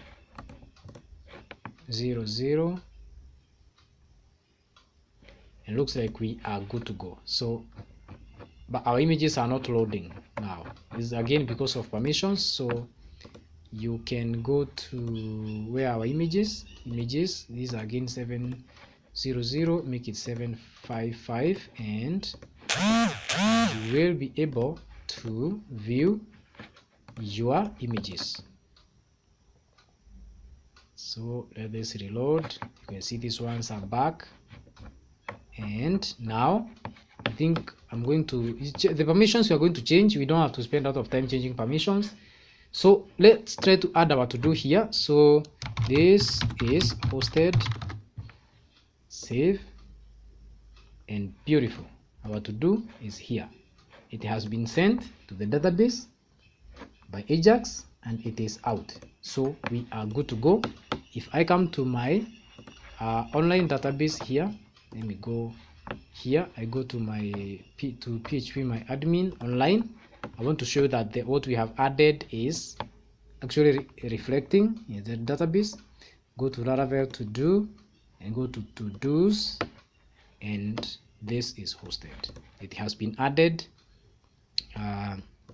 It's talking about 12:28, but this is because again I have not set Laravel time, the time zone. And for you to set this and eliminate this problem, I can show you that quickly. Is let me add the font here so that you're able to see. This is 25, and you need to go to app and to config app, and here you look for time zone and change this to, I think it's Africa, Nairobi. If you are in Nairobi, that is. But if you're in other parts of the world, make sure you use the proper timestamp here. And that, when you are finished with that, you need to reload to refresh your cache. The way you do that, you just type PHP artisan cache, or maybe you can just do config and cache. So when you do that, the two of them will be set, and then you can run it and you'll be getting proper timestamps. So let me copy what I have here, take it online, up one level, then I go to config, I go to all app, and I look for the timestamp and I add. Save this, and now let us try to add another to do and see whether it will reflect the proper timestamp. Let me remove, okay, it's not even there. So this is another to do from posted site. Okay, save it. Here is our to do. Let us go to the database, see when it was added. It's 4:01, and that is the exact time in Nairobi right now. So I think guys, this is enough for this tutorial. Let me know what you are doing with Laravel and everything that you have learned. I will be happy to know what you are intending to do with Laravel. Whether you want to be a freelancer, you want to be you want to get a job, you want to start a business, put it in the comment section below. Don't forget to like this video, don't forget to give it a thumbs up, don't forget to subscribe to the channel, and I will see you in my next tutorial.